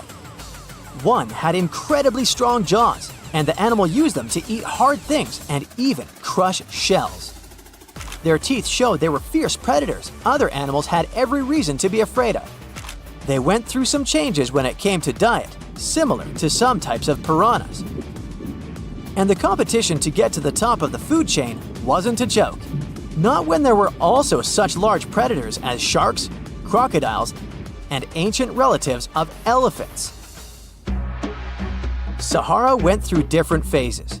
If you could use a time machine and take a peek at Earth's largest hot desert as it was about 6,000 years ago, you wouldn't have to struggle with sand and heat. You'd have a nice walk through a green and pretty lush place. In the past, people who lived in that area didn't leave drawings on cave walls that showed camels, sand dunes, and scorpions. All those things you'd see in today's Sahara. Instead, they drew crocodiles. That's additional evidence that the Sahara used to have a lot of water and plants enough to support these big yet scary animals. Around 3 billion years ago, Earth might have been mostly covered with water. Today, it's about 71% of its surface, but it seems that our planet used to be a giant ocean world with no continents at all, just some scattered islands. Scientists studied special rocks in Western Australia that formed in a place deep under the ocean called a hydrothermal vent system. To explain this better, it's important to mention two common oxygen types, O16 and O18. O18 is heavier because it has extra neutrons. O16 evaporates from water more easily, and as researchers studied an old ocean floor, they found a lot of O18, more than in today's oceans. This way, they realized ancient Earth had less dry land than Earth today. Australia is a good spot to conduct these studies because a long time ago, it also used to be a beautiful place with large animals and lush rainforests. But as time went by, the land became drier and Australia had more deserts formed, such as the Great Victoria Desert. Rainforest remained only on the edges of the continent. What happens with deserts across the globe is called desertification. That's when land that used to be good for growing things turns into a desert or something similar. Our planet changes over time, together with its climate. But desertification also happens because of human activities, like mining, farming, and building cities. And when land turns into a desert, it's a problem because it can't support people and animals anymore. Food doesn't grow there. There's not enough clean water, and animals lose their homes. To help with this problem, there's a plan many countries agreed to. They decided to work with farmers to take care of the land, fix damaged areas, and manage water better.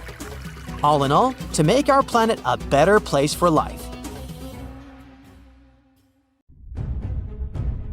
Today we're going to an art history trip. Our main focus is to unravel the mystery of whether or not ancient statues has always been white. We'll visit museums and even time travel to try and get a glimpse of what these statues were really like back in the day. To kick off our tour, we land in New York. We climb the famous steps of the Met, the Metropolitan Museum of Art, and walk inside this enormous museum. You walk down the aisle and get to the room where one of the world's biggest collections of ancient Greek and Roman statues is held. Admiring the large array of statues, one thing seems evident. They are mainly white. It makes sense since their primary material is white marble. For centuries, historians, archaeologists, and researchers in general have always taken this fact for granted. Weren't these statues always white? Until recent decades, this wasn't something that people discussed. But in the 1980s, researchers unearthed an ancient Greek statue that was clearly pigmented. This new discovery made them wonder, were all ancient statues painted? Let's take a close look at this work of art. This 3rd century before the Common Era Greek statue was discovered to be almost entirely painted, still in its original form. You don't have to look too hard to notice that the statue still carries some of these original pink colors, with some shades of blue and red paint as well. The thing is, this statue is not an exception, it's the norm. As it turns out, ancient civilizations did paint their sculptures with bright and vivid colors, but somewhere along our historic timeline, this information got lost. According to researchers, pigment in sculptures was a way of bringing their representations closer to real life. We live in bright colors, so art might as well reflect that, right? Right! So let's take a few steps back to understand what happened. So why are our museum's galleries filled with white statues as far as the eye could see? You might have heard of Michelangelo. It's a famous Italian sculptor who carved the iconic David and painted the ceiling of the Sistine Chapel. Michelangelo was one of the most emblematic painters of the Renaissance. The Renaissance was a historical period when European artists, philosophers, and scientists developed a renewed interest in the creations of ancient Greece and Rome. Artists like Michelangelo studied a series of Roman sculptures, like this one, the Laocoon and his sons. They fell in love with their lifelike figures and pristine white marble.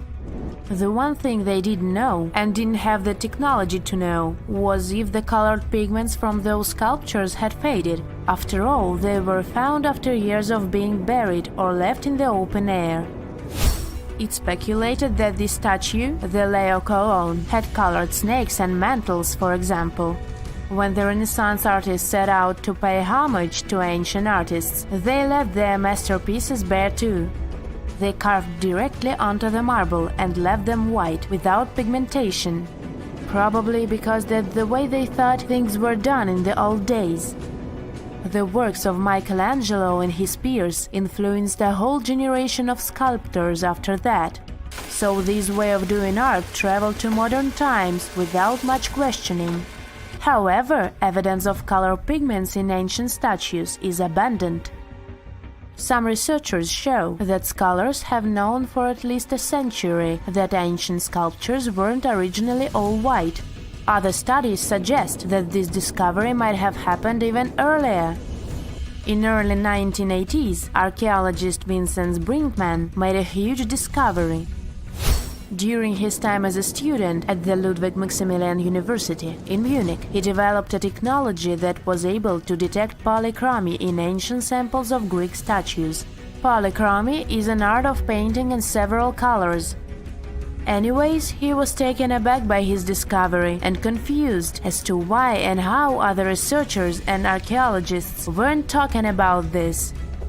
As it happens, the first discovery that ancient statues weren't all that white happened a long time ago, way before Vincent was born. It happened during the unearthing of Pompeii back in the 1700s. As you may know, the city of Pompeii in southern Italy was completely covered with lava after the sudden eruption of Mount Vesuvius. The city was destroyed, but the clouds of ashes that arose from the lava managed to preserve a lot of the city's structure through time. Thankfully for art historians and archaeologists, Pompeii became a digging ground for understanding ancient Rome. Researchers found several conserved frescoes that depicted scenes of daily Roman life. In one of these paintings, an artist is seen painting a sculpture. This fact was recorded by a very famous art historian known as Johann Joachim Winckelmann. He is also considered the father of art history.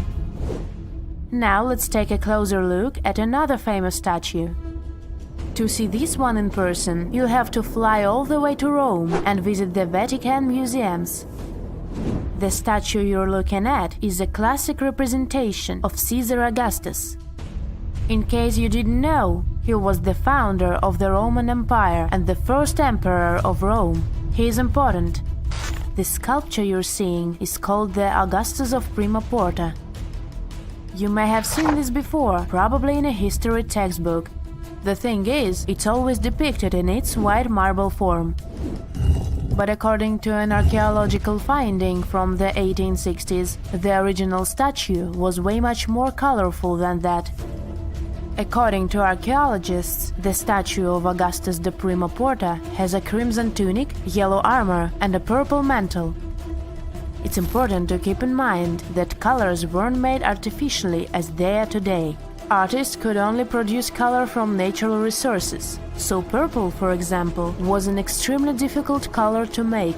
Back in the day, they derived purple from the mucus of a rare species of snail, meaning that anyone who used the color purple to pigment their art and clothes was powerful and wealthy. Well, this looked like enough proof for me that ancient statues weren't always white. But as we can judge by the look of our modern museums, there didn't seem to exist enough interest in the art community to further explore polychromy on the ancient statues. But remember that archaeologist we talked about, Brinkman?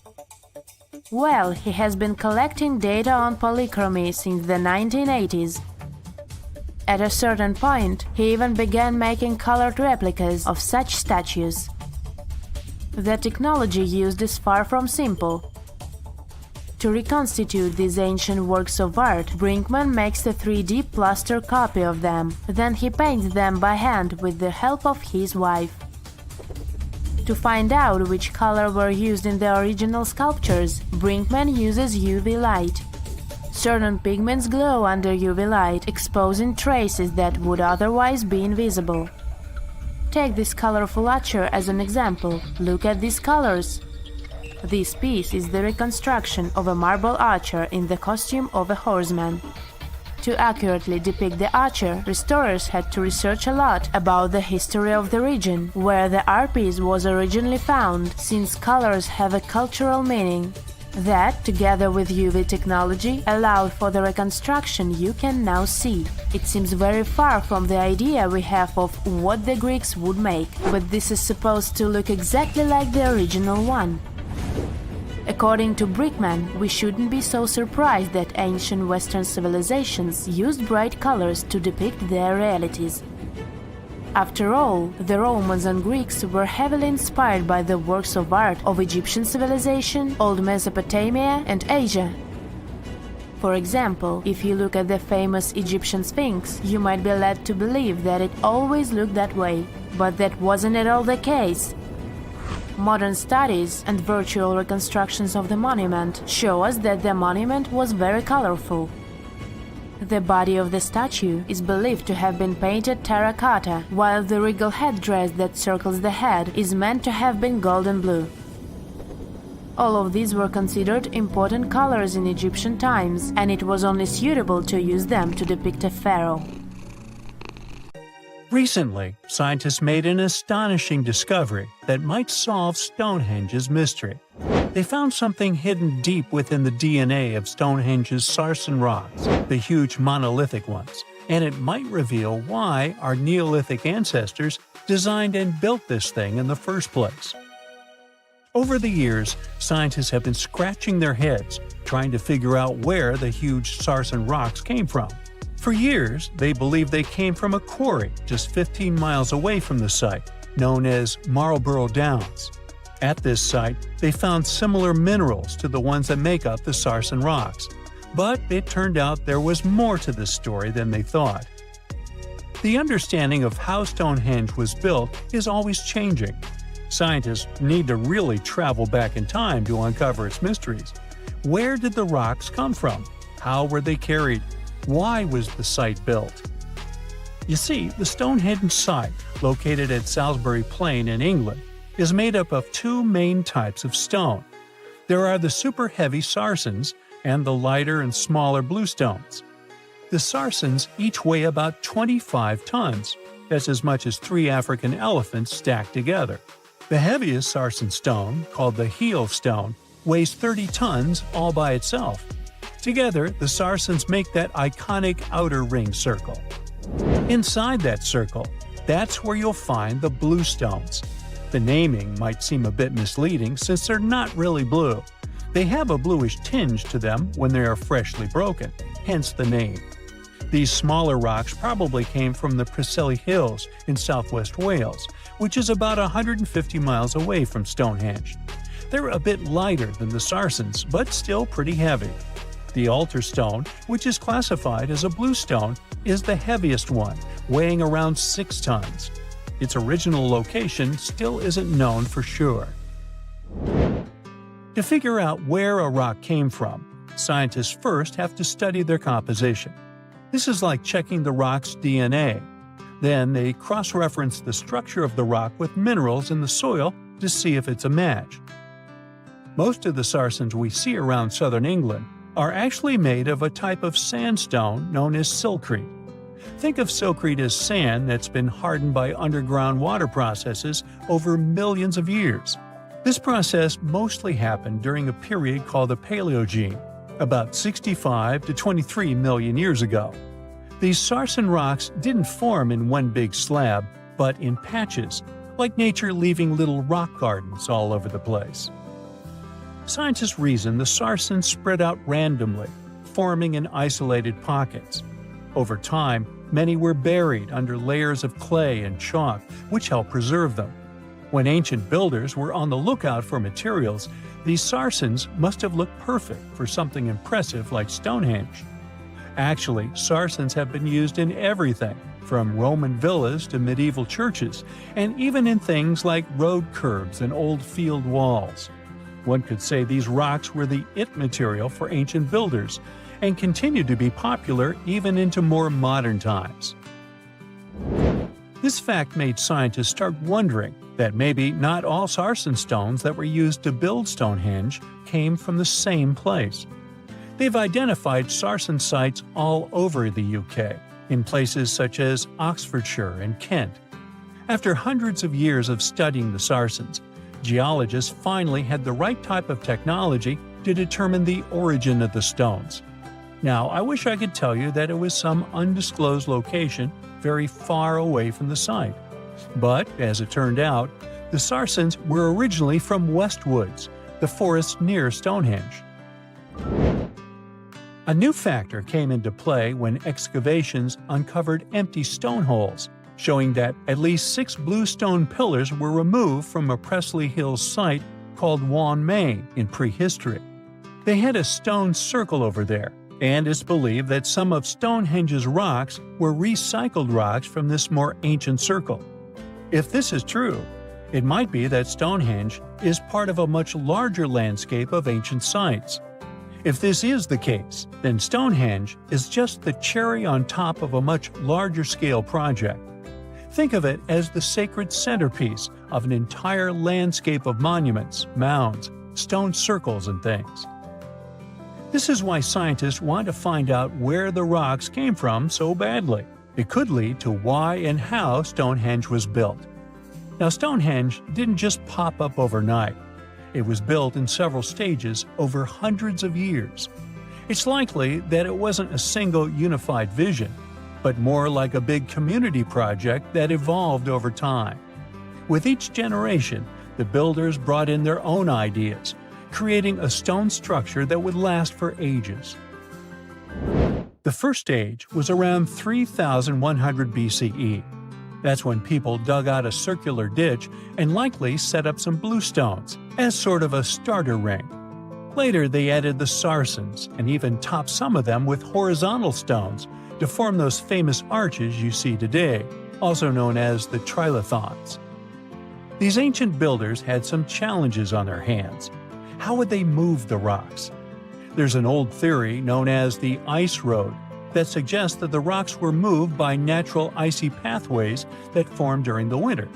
This way, they could slide the rocks down all the way to Stonehenge.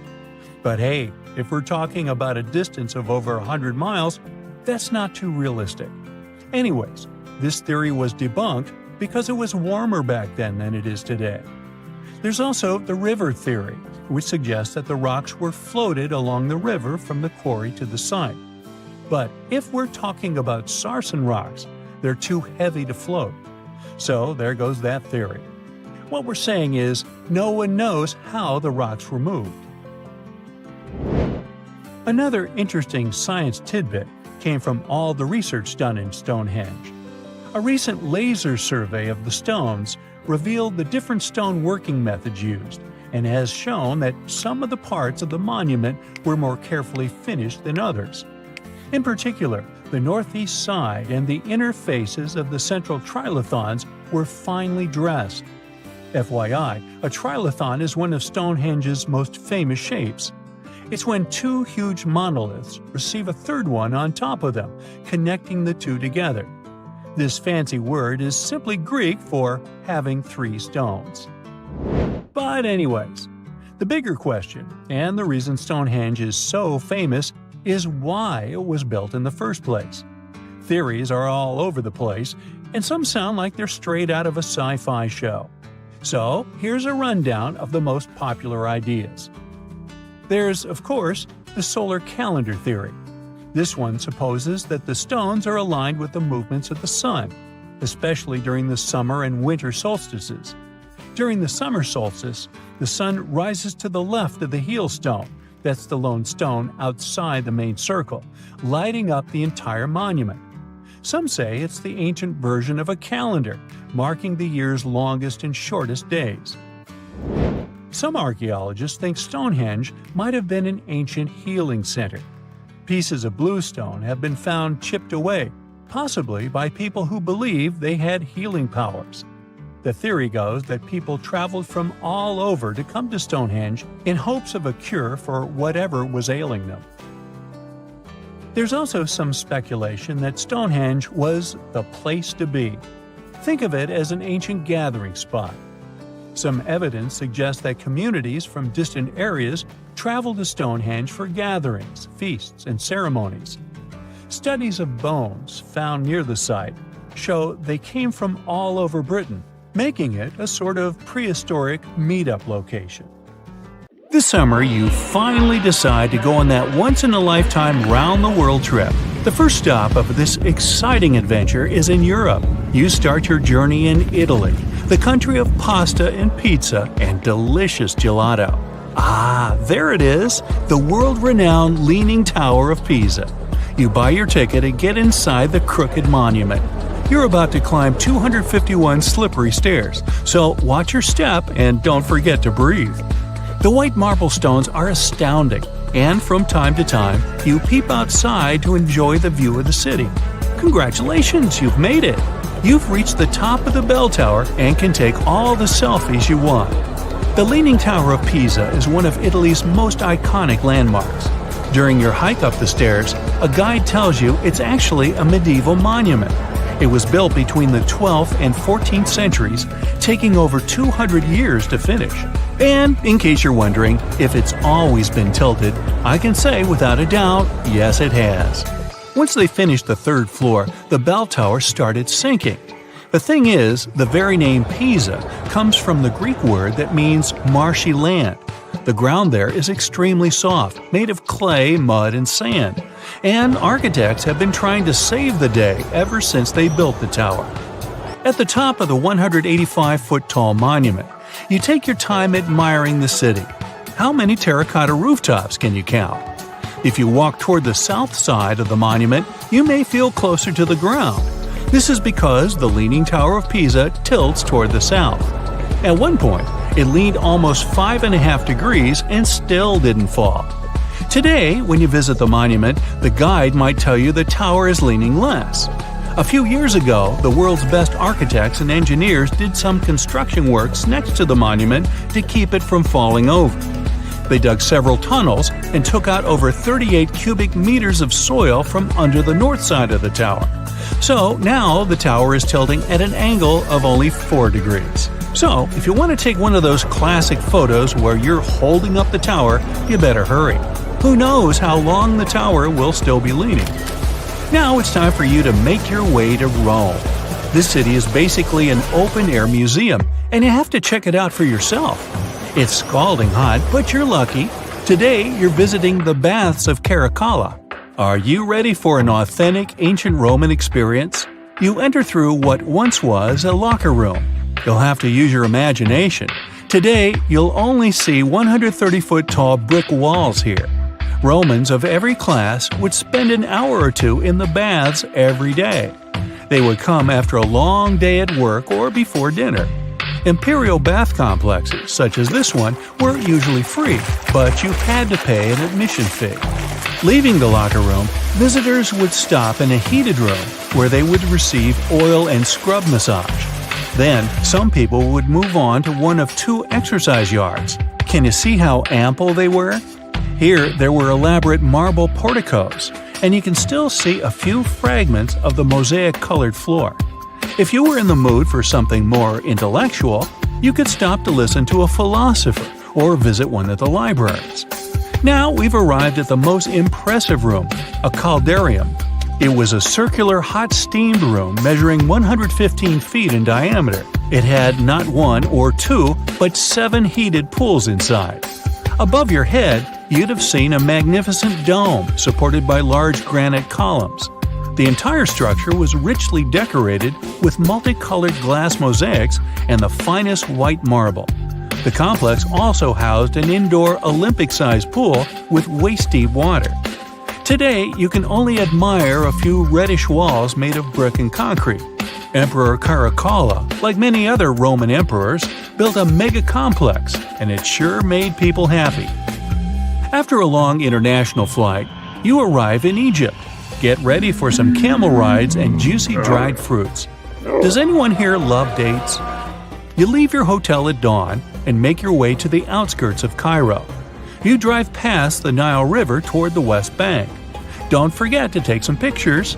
In the distance, you spot a large monument. It's the Great Sphinx of Giza. Can you believe people created this monument over 4,500 years ago?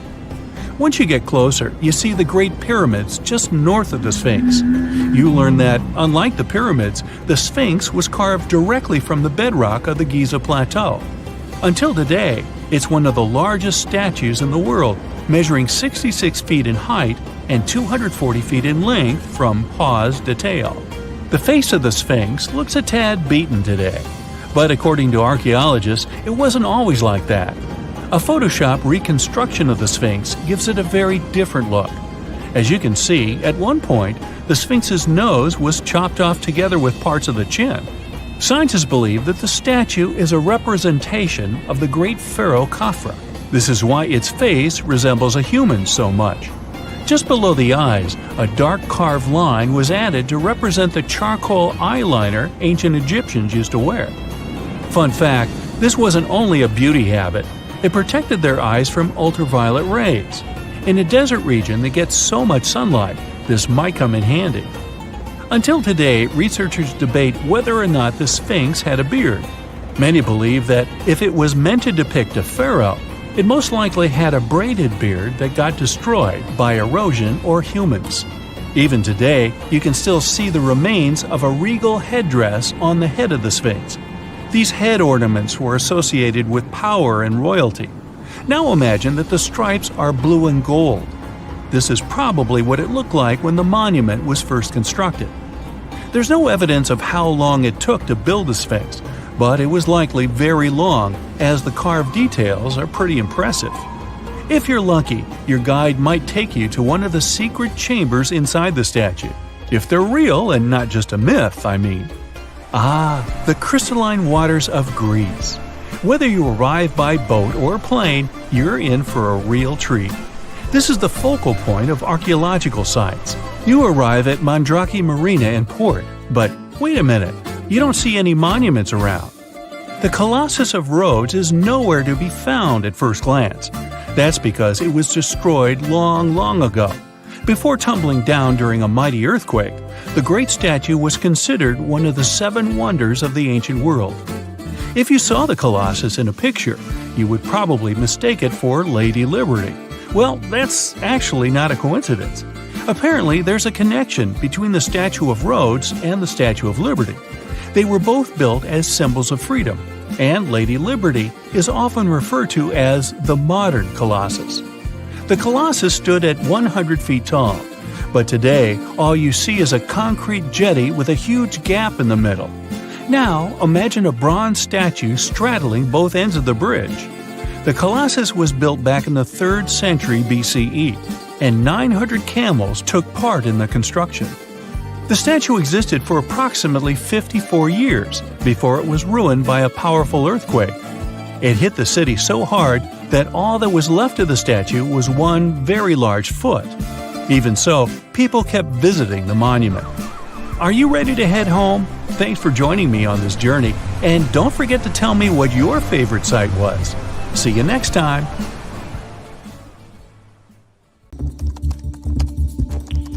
You're traveling through Google Earth to find the perfect vacation spot when suddenly you come across something pretty unusual. It's a desert, ocean, forest, and lake all in one place. Lake Retba in Senegal got its pink color from the algae producing a red pigment absorbing sunlight. White beaches and sandy dunes separate the lake from the Atlantic Ocean. The best time to see it is from November to June, during the dry season when it's the brightest. Around 3,000 people work at the lake every day, collecting salt that it's full of. Because of that, the fish living here are 4 times smaller than those in a normal environment. The lake is also famous because the Dakar Rally used to have its finish line here. You reach for a soda and accidentally scroll down from your new favorite destination. 2 minutes of scrolling later, you realize you've found an introvert's dream. The island of Tristan da Cunha is an active volcano that hosts the most remote permanent settlement in the world. It's home to around 250 people, and their nearest neighbors are 1,800 miles away. Talk about distant relatives. The only way to get there is by boat, and it's a 6-day-long trip from Cape Town. You need special permission to set foot on the island, and ticket sales are super limited. Well, let's scroll back to civilization. The Atacama Desert in Chile looks like a pretty empty place, except for, is that a giant hand? This art piece, by a local artist, is about as tall as a telephone pole. They have to scrub off words and phrases left on the hand by vandals who travel here despite the remoteness of the structure. We still have plenty of places to go, so let's move on to, wow! Looks like there's a bird inside a volcano in the Mexican state of Baja California. A team of over 100 people worked on this piece of art. They wanted to create an identity for a local tribe that believes vultures are wise teachers for humans. Yeah, vultures. The place is free to visit, but you'd have to hike to the peak of the hill to see the bird. Time to get under the water. You wouldn't expect to see much except for corals and fish, but here it is. The Cancun Underwater Museum of Art has a total of 500 sculptures standing in 3 separate galleries. Most of them are designed by a British sculptor. The idea of the museum is to save the nearby coral reefs by giving divers a cool alternative destination. Now let's get out of the water for a moment and dive back in here. Looks like there's some researchers working and living at 63 feet below the surface. This is Aquarius Habitat in the Florida Keys, an underwater scientific lab. Scientists nicknamed aquanauts can stay here on their research missions for up to 10 days. And this must be a giant Mickey head. This is the largest Mickey in Walt Disney World, and it's a solar farm with a power of around 1,000 residential solar rooftop systems. It's feeding renewable energy to the park. Let's check out a less famous spot. Clinton F. McClintock State Wildlife Station. Ooh, that's a mouthful. Looks like a regular state park in West Virginia. Let's zoom in and walk around a bit. Everything is all right here, except, whoa, is that a human-sized fly? Moving on, let's zoom in here over the north rim of the Grand Canyon. A little further. It looks like a polka dot pattern near the cinder cone volcano called Vulcan's Throne. The desert around the canyon is home to plenty of red harvester ants. What you see here is their nesting mounds surrounded by bare grounds. Scientists call it the Las Vegas of ants. All the way on the other side of the world, in England, there is a dinosaur casually walking down Balderton Gate in Newark-on-Trent. Must be the only surviving T-Rex. scrolling further, and is that another dinosaur in the water? Let's take a closer look. Turns out it's not a dinosaur, but a giant snake skeleton off the shore of the Loire River in France. It looks different day to day depending on weather conditions and tide levels. And no, real snakes don't have skeletons like this. This is how the Chinese artist who created it saw the serpent. Let's visit Africa again. What is this giant spiral on the ground? Could it be a secret message or maybe a portal? The ancient Egyptians probably left it centuries ago. In fact, it's an art installation called Desert Breath from 2007. The artwork covers 1 million square feet. The idea was to celebrate the desert as a state of mind. Hey, my mind has been a desert for years. Off the coast of Sudan, there's one of the largest shipwrecks you can find on Google Earth. It's a Bolivian cargo ferry that sank in 2003. Let's go further east. There are about 260 mysterious stone triangles in Saudi Arabia. They point toward a bullseye also made of stone. If you scroll a bit further, you can also notice desert gates with 2 thick walls. The purpose of the gates is still a mystery. Are those huge weird wheels on the ground? The ones in Jordan are all different in design. Some of them have spokes positioned in such a way to align with the sunrise on the winter solstice. Scientists believe the wheels in the Black Desert were built around 8,500 years ago. When flying over Kerala, India, you can't miss a huge vulture. It's the largest bird sculpture in the world, as tall as a bowling lane and as long as the height of the Leaning Tower of Pisa. The name of the bird is Jatayu, and it symbolizes the protection of women, their honor and safety. Next point, let's zoom in on it. This tiny island lies in a crater lake on an island called Volcano Island in Lake Taal, on the Luzon Island in the Philippines. There's another island in a lake on an island in a lake on an island in Canada's Nunavut territory that is thought to be the largest in the world.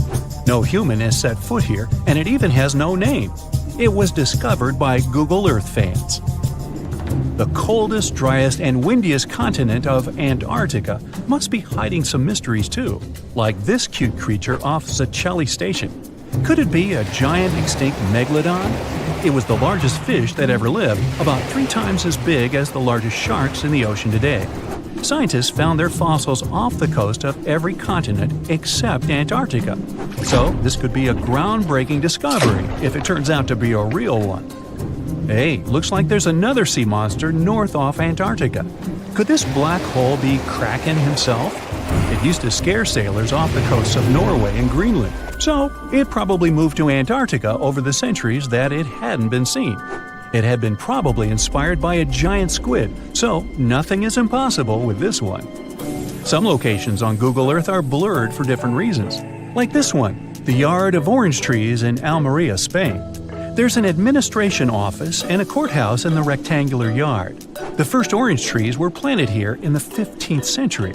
You can visit the yard in person, but can't see it on Google Earth. It's not clear why Google decided to blur Kos International Airport on the Greek island of Kos. It's a popular tourist attraction that gets plenty of visitors, especially during the summer months. Half of Moruroa Island in French Polynesia is clear, and the other half is blurred. You can't visit either of the parts anyways, as it used to be a place for nuclear tests. Sandy Island off the coast of Australia has been blurred out on Google Maps since 2012. It was discovered by Captain James Cook back in the late 1700s and could be seen on maps for 200 years. Then, Australian scientists set on a voyage to find it. All they saw was open water instead of an island the size of Manhattan. It must have been a mistake of cartographers who had first put it on the map. Oops. The majority of us have believed for a really long time that Stonehenge, one of the most iconic monuments in the world, was an ancient calendar because of its alignment with the summer and winter solstices. But no one could figure out how it really worked. Now, a team of researchers have come out with another study. It turns out that Stonehenge could have functioned like the solar calendar. It's a similar principle to the solar calendar ancient Egyptians used to have, the one based on a year composed of 365.25 days. Each of the stones from this big mysterious sarsen circle represented one day within a month. Sarsens are what we call these large boulders. It's actually a perpetual calendar, where people could track every winter solstice sunset. That way, those who lived near Stonehenge, which is today Wiltshire, UK, could keep track of the days and months of the year. We all now understand this mysterious calendar system because of this interesting discovery in 2020. The team has identified the source of 50 of the 52 sarsens that make up the iconic stone circle we all know about. They analyzed the chemical composition of these sarsens and traced their origins to the West Woods in Wiltshire, which is about 15 miles away from the monument. Not only did these 50 sarsens come from the same source, but they were also placed in their current position at approximately the same time. They make the outer circle of Stonehenge, together with a horseshoe-shaped inner ring. Near the center of the monument, there are smaller rocks known as bluestones. The team traced the origins of the bluestones all the way to Wales. They also discovered that the sarsens share a common chemistry, over 99% silica with trace elements. Two sarsens were different from each other and also different from the main cluster. These sarsens were arranged in 3 different formations at Stonehenge. 30 of them formed this huge stone circle that dominates the monument. 4 station stones ended up in a rectangular formation outside the circle, while the rest, located inside the stone circle, were constructed into 5 trilithons. A trilithon is when you have 2 vertical stones with a horizontal lintel at the top. 30, 5, and 4 are pretty interesting numbers in the context of this calendar system. The 30 uprights that are spread around the main sarsen ring could represent days of the month. If you multiply that by 12, you get 360. Add on 5 more, those from the central trilithons, and the result is 365. And to really adjust the calendar to match a solar year, you need to add 1 extra leap day for every 4 years, right? The team believes the ancient people used the 4 station stones to keep track of this part. So, in this system, they paired the summer and winter solstice every year with the same pair of stones. Ancient people started building Stonehenge about 5,000 years ago, and it took more than 1,000 years to finish the work. But the Stonehenge you see today is not the complete, original version from the beginning. People have broken and taken away many of its old bluestones and sarsens. The entire structure also changed over time since there were generations and generations, 180 of them to be precise, that passed since the beginning of Stonehenge, who would participate in the building and rebuilding of it. People created Stonehenge in 4 stages. They first built a circular enclosure that stretched over 330 feet, 100 meters, in diameter and went around 56 pits. A high bank flanks the ditch of the enclosure, while there's a low bank on the outside. Some theories even say that this part was some form of a communal cemetery. Later, in the second stage, builders added a horseshoe of sarsen trilithons. In the third stage, they constructed a ceremonial avenue that was nearly 2 miles long. It possibly traced the path of the bluestones. People moved from the Aubrey holes to the Q&R holes, a double arc that these bluestones have been arranged into. At this stage, builders also reorganized the entrance stones and recut the main enclosure ditch. During the 4th stage, the stones were broken and builders etched carvings into the sarsens. Later, the bluestones ended up being modified again. Builders didn't leave any written records about how they managed to drag these heavy stones to the site and get them to stand so perfectly upright. But there are theories that say their techniques were more closely associated with woodwork than masonry. They made mortise holes and protruding tenons because they wanted to slot these stones together, and they used tongue and groove joints to do that. When they dug the hole for the stones, they placed timber poles at the back of the holes that were used as brace support. Then they moved the stone into a position and hauled it upward with ropes. They packed rubble into the hole to make sure the stone stayed in place. A pre-industrial farming society put this fascinating monument together using only tools made of stone and bone. Not even the wheel had been invented yet. This unusual formation is also known as ringing rocks. The stones you can see at Stonehenge have some pretty odd acoustic properties. When you strike them, they produce a loud clanging sound. That could be one of the reasons why people bothered to transport them over such a long distance in the first place. In some ancient cultures, people believed that these rocks contained healing powers. It's a really popular location that attracts over 1 million visitors a year. When it first opened to the public, visitors were allowed to walk among the stones. They could even climb on them, as there weren't any restrictions. Until the 19th century, visitors would regularly chip off pieces of the rock to take them home as souvenirs. They would also engrave their initials into the stones. They camped within the circle and dug fire pits, not realizing that the digging pits could seriously undermine the stability of the entire monument.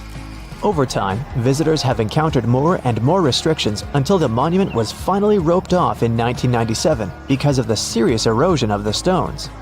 That means if you want to visit, you can only view it from a distance unless you want to pay extra for the stone circle experience, which can be arranged outside of normal visiting hours.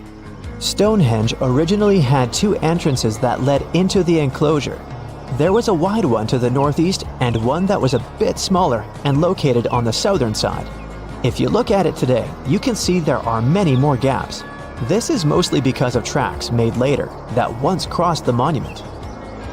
The ground within Stonehenge has been severely disturbed, and it wasn't just about random visitors digging fire pits. There was a group of people who dug a large deep hole within the stone circle in the 17th century because they were looking for treasure. Then there was Charles Darwin, who also did some digging because he was studying earthworms in the area. He wanted to know how these worms could impact objects in the soil over time. He observed how a fallen stone there had sunk deeper into the ground and realized it was happening because of the activities of these tiny creatures who churned through the soil all the time. In 1963, there was a theory that Stonehenge had been built as some sort of computer that predicts solar and lunar eclipses. Later, some proposed it was actually constructed as a monument to ancestors that had passed away. This theory says the permanence of its stones represented the eternal afterlife. The average sarsen you can find there weighs 25 tons, while the biggest one weighs around 30 tons. If you want to get an idea of how massive these stones really are, you can go behind the visitor center in the outdoor gallery to check out a replica sarsen stone. It's a true copy of a freestanding upright from one of the trilithons that are located in the inner horseshoe of the monument. There are 5 Neolithic houses at Stonehenge based on real archaeological evidence of houses found in that area. Each of them had stake-built walls and a chalk floor. Some even had furniture. There was also a lot of trash discovered, which means people in this area used to like celebrations and feasting. Research has shown that people lived in these houses for 50 to 100 years, around 4,500 years BCE, which was the time when the builders brought the sarsen stones to Stonehenge. During the time they were building Stonehenge, generations of people went through major changes themselves, from the Stone Age to the early Bronze Age. They were no longer as static and isolated. They started to travel and trade more, which means they communicated way more than their ancestors, even internationally. This is how they could have spread the word about Stonehenge, and it's also when the whole mystery and fascination with the monument began. Imagine you've booked a tour through the jungles of Costa Rica. All of a sudden, you stumble upon a huge stone sphere, nearly the length of a king-sized bed in diameter. How on earth did it end up there? And what does it symbolize? You immediately ask your guide. He's not as amazed as you are, and tells you that there are actually several hundreds of them scattered across the south of the country. The mysterious stone spheres don't have an official name. The locals simply call them las bolas, which means balls in Spanish, while historians refer to them as diquis spheres, after the culture that produced them. Scientists have studied the sediment layers of the earth around them and estimate that the earliest were made around the year 600 CE, and the newest ones date to the year 1000 CE. Many of the spheres were relocated after their initial discovery, and that's why archaeologists can't date them precisely. The diquis culture completely disappeared shortly after they were discovered by the Spanish in the 16th century. Unlike the Mayas and the Aztecs, the myths or legends of these peoples didn't survive, so they cannot explain the existence of the mysterious orbs. More than 300 of these objects have been discovered so far, with some being smaller than 1 inch in diameter, and the largest measures 6.6 feet in diameter, standing taller than most humans. Although there are ones made from limestone, most spheres were carved out of a coarse version of basalt, a type of rock that forms when lava cools rapidly.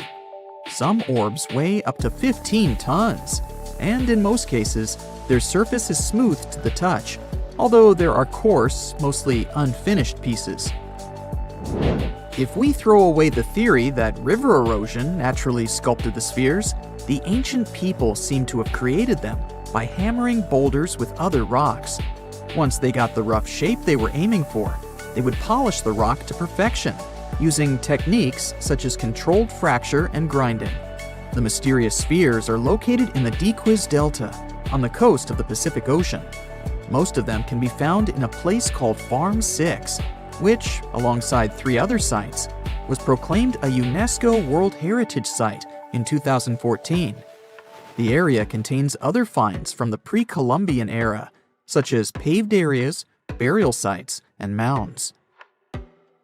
For centuries, the stone balls were hidden under a thick layer of sediment that protected them against the elements and looters until they were unearthed during the 1930s.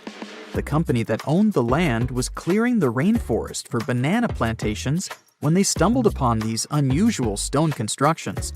Some were damaged by bulldozers, and some by workers trying to pry them open, as they believed there was gold hidden inside. It took a while before the authorities intervened to stop further damage to the finds.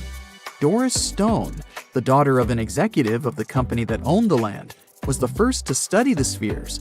In 1943, she published an article in a leading American archaeological journal, turning the world's attention to the orbs. Expeditions soon followed, and archaeologists were immediately able to determine that the stone formations were human-made, probably created by the ancient indigenous population of Costa Rica. To this day, no one has been able to fully explain their function in a scientific way. It means there's still room for some wild theories about the sphere's origins and true purpose.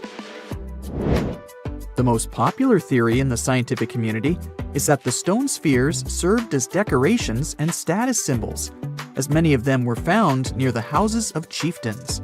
Local tribal leaders were also laid to rest with some of the smaller balls, so these stone formations were definitely associated with power in some way. Chiseling a boulder to perfection involved a lot of labor and planning, and only powerful individuals could afford it at the time. The other popular theory is that the boulders were used for astronomical observations. Individual spheres represented stars or planets, like a primitive map of the night sky. Since they were perfectly round, it was easy to roll them around. Before the jungle engulfed them, the area where they were found was a flat alluvial plain, ideal for rolling large boulders around.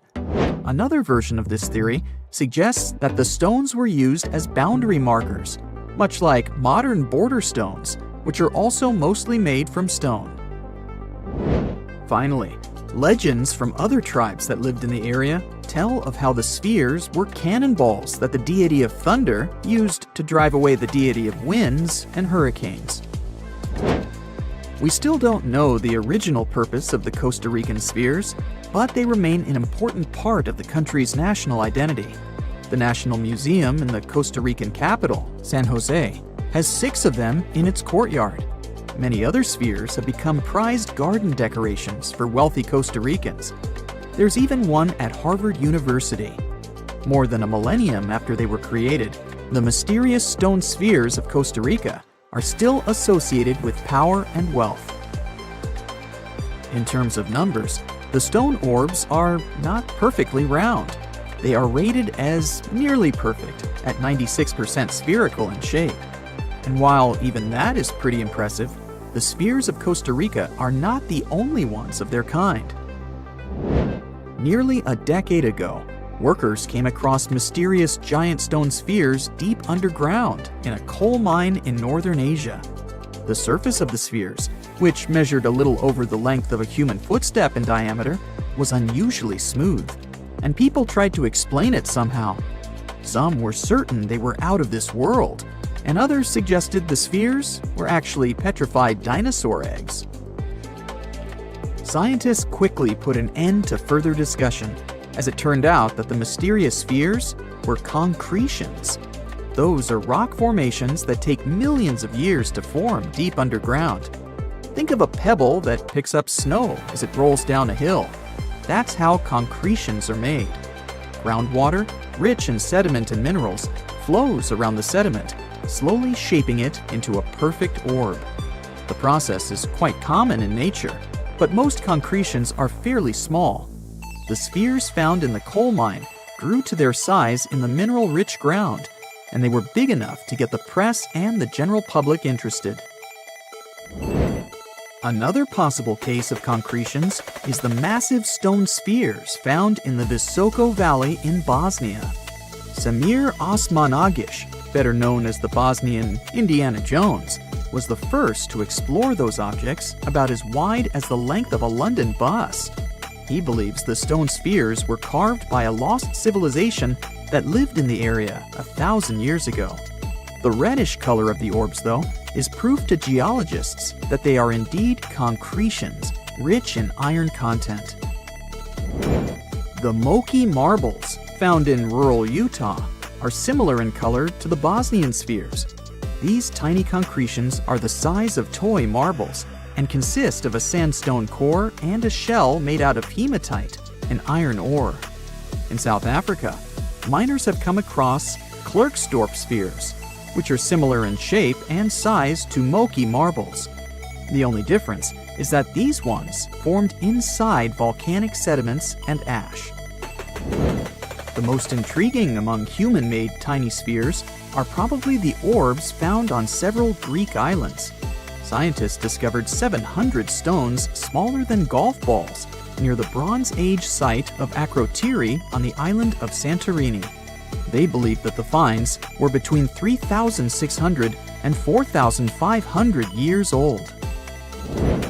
When they compared all the stones' variations in size and color, the archaeologists concluded that these enigmatic stones could have easily been the oldest board game ever made. With the help of artificial intelligence, scientists are now trying to work out the rules of this game. Hey, if you think Stonehenge is one of the oldest stone monuments ever, well, let me introduce you to Göbekli Tepe. Buckle up, we gotta travel to Turkey to meet this really old guy. Yeah, he's too old to travel. Jokes aside, Göbekli Tepe, an archaeological site located in southeastern Turkey that dates back to the Neolithic period, around 10,000 BCE. It's considered to be one of the oldest and most significant archaeological discoveries in recent times. The site consists of a series of circular and rectangular structures made of stone pillars. Yeah, it does look like its younger brother Stonehenge. Some of those pillars are decorated with intricate carvings of animals and other symbols. Now, you maybe wonder, hey, why on earth did they make such a fascinating building? What was its purpose? Sorry, I got no answer for that. The purpose of the site is still unknown, but it is believed to have been a ceremonial center for the ancient people who lived in the area. The discovery of Göbekli Tepe has challenged long-held beliefs about the development of human civilization, as it suggests that complex societies may have emerged much earlier than previously thought. Okay, pack your stuff, our travel's just started. Next destination, Masada. It's an ancient fortress located in Israel on a plateau overlooking the Dead Sea. Hey, look at that view, spectacular, huh? It was built by King Herod the Great in the 1st century BCE, and it was very smartly built. Within the fortress, there were various facilities such as storehouses, barracks, a palace, and a set of cisterns capable of holding approximately 40,000 cubic meters of rainwater. People living there believe that the collected runoff from a single day's rainfall could provide sustenance for over 1,000 individuals for a period of 2 to 3 years. Access to the fortress was limited to 3 steep and winding paths leading up to fortified gates. Still, at one point, the fortress was occupied by people who had fled Jerusalem after the city was captured by the Romans. They held out against the invaders for several months, but eventually they were defeated. But these guys didn't surrender. The story of Masada has become a symbol of resistance and bravery. Today, Masada is a popular tourist attraction and a UNESCO World Heritage Site. The next flight is going to be short. We're popping over to Egypt to see the Karnak Temple Complex. It's a vast ancient Egyptian temple complex located in the city of Luxor, Egypt. It was built over a period of 2,000 years and covers an area of more than 200 acres. The complex is dedicated to the worship of the deity Amun-Ra. Wait a minute, that should be Amun-Ra, and it was one of the most important religious centers in ancient Egypt. The Karnak Temple consists of several temples, chapels, and other buildings, including the Great Temple of Amun, the Temple of Khonsu, and the Temple of Ptah. Ptah! The Great Temple of Amun is the largest and most impressive temple in the complex, with massive columns, statues, and other decorations. One of the most famous features of the Karnak Temple complex is the Avenue of Sphinxes, which is a long avenue lined with Sphinx statues that leads from the entrance of the complex to the Great Temple of Amun. Another notable feature is the Hypostyle Hall, which is a massive hall with 134 columns that are over 70 feet high. The Karnak Temple Complex is a popular tourist attraction and a UNESCO World Heritage Site. It's considered one of the most important archaeological sites in Egypt and provides a fascinating glimpse into the religion and culture of ancient Egypt. Hey, we can't hop on the next flight and leave Egypt until we see the Pyramid of Djoser. It has another name, by the way. It's also known as the Step Pyramid. This ancient Egyptian site is located in Saqqara. It was built during the 27th century BCE for the pharaoh Djoser by his architect Imhotep, who is considered one of the most important figures in Egyptian history. People believe this pyramid is the first monumental structure built entirely of stone and is an important example of early Egyptian architecture. The pyramid originally stood at 203 feet tall and was surrounded by a complex of buildings and courtyards. It was constructed in 6 layers, each smaller than the one below it, giving it the distinctive step-like appearance.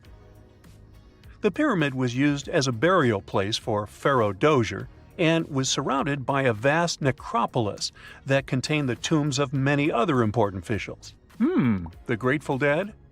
The Pyramid of Djoser has several renovations and additions over the centuries, including the addition of a limestone casing that covered the original step structure.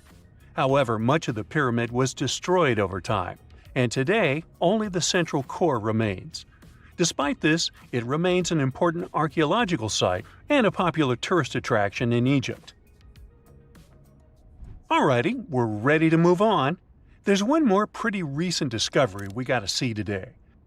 The Tower of Jericho was only discovered during excavations in the 1950s and 60s. It's an ancient stone tower located in the city of Jericho in the West Bank. Just like Göbekli Tepe, this one is believed to be one of the oldest stone structures in the world, dating back to approximately 8000 BCE. The tower stands at over 28 feet tall. It's made up of 2 main sections, an inner tower and an outer tower, which are connected by a series of stairs. The purpose of the Tower of Jericho is not entirely clear, but it is believed to have served as a defensive structure or a watchtower. It may have also had religious significance, as it was located near a sacred spring. The Tower of Jericho is a significant archaeological site and has provided valuable insights into the early history of human civilization. It's open to visitors and is a popular destination for tourists interested in ancient history. Now, this ancient site even got attention from Netflix, and they made a movie where the action takes place in Mohenjo-Daro. This site was a major center of the Indus Valley civilization in present-day Pakistan. Mohenjo-Daro was one of the largest cities of the ancient world, with a population estimated to have been around 40,000 in its peak. Trust me, that must have been a crazy megalopolis back then. The city was notable for its advanced urban planning, with sophisticated drainage and sanitation systems, and its impressive architecture, including the Great Bath and the Granary. Mohenjo-Daro was abandoned around 1900 BCE, and its ruins were only rediscovered in the 1920s. Today, it is a UNESCO World Heritage Site and an important archaeological site for the study of ancient South Asian civilization. We're heading to a teeny-tiny country that has quite an impressive history. Welcome to Malta. The Xigantia Temples are a Neolithic site located on the Mediterranean island of Gozo. They're probably one of the oldest freestanding structures in the world, dating back to around 3600 to 3200 BCE. The temples consist of two megalithic structures, each with multiple rooms and altars. The name Xigantia means giant tower in Maltese, as people believe that only giants could have built such massive structures. The temples are believed to have been used for religious purposes and are considered to be an important example of prehistoric architecture. They were added to the UNESCO World Heritage List in 1980. Well, you must be pretty tired, but there's one more place we gotta visit today. Our plane is already landing in Armenia, and we're here to see the Temple of Garni. Look, this one is well preserved. This temple dates back to the 1st century CE. It was built by King Tiridates I as a dedication to the sun deity Mir. Sadly, the temple was destroyed in the 17th century during an earthquake, which is quite a common thing for this area, but it was later reconstructed in the 20th century. Today, it's a popular tourist attraction and is also listed as a UNESCO World Heritage Site. Hello, Brightsiders! Do you know what's hidden inside President Lincoln's head or at the Grand Station Terminal in New York? Today, I will reveal secrets about America's best-known landmarks you have never heard of. At the towering granite faces of Mount Rushmore, there's a hidden chamber inside President Lincoln's head, built initially to hold essential documents from U.S. history. The original plan was to create a much larger carving of several vital moments in American history. Unfortunately, it was far too complicated to be completed, and a Hall of Records was chosen instead. The construction stopped for many years with the room left unfinished. However, the project was revived in late 90s and they completed the chamber. The hidden room tells the US's story to future generations, a time capsule of American history. Sadly, tourists can't access the secret room as it's too difficult to reach. Anyone running through the Grand Central Terminal to get to their train on time knows that you work up quite a sweat.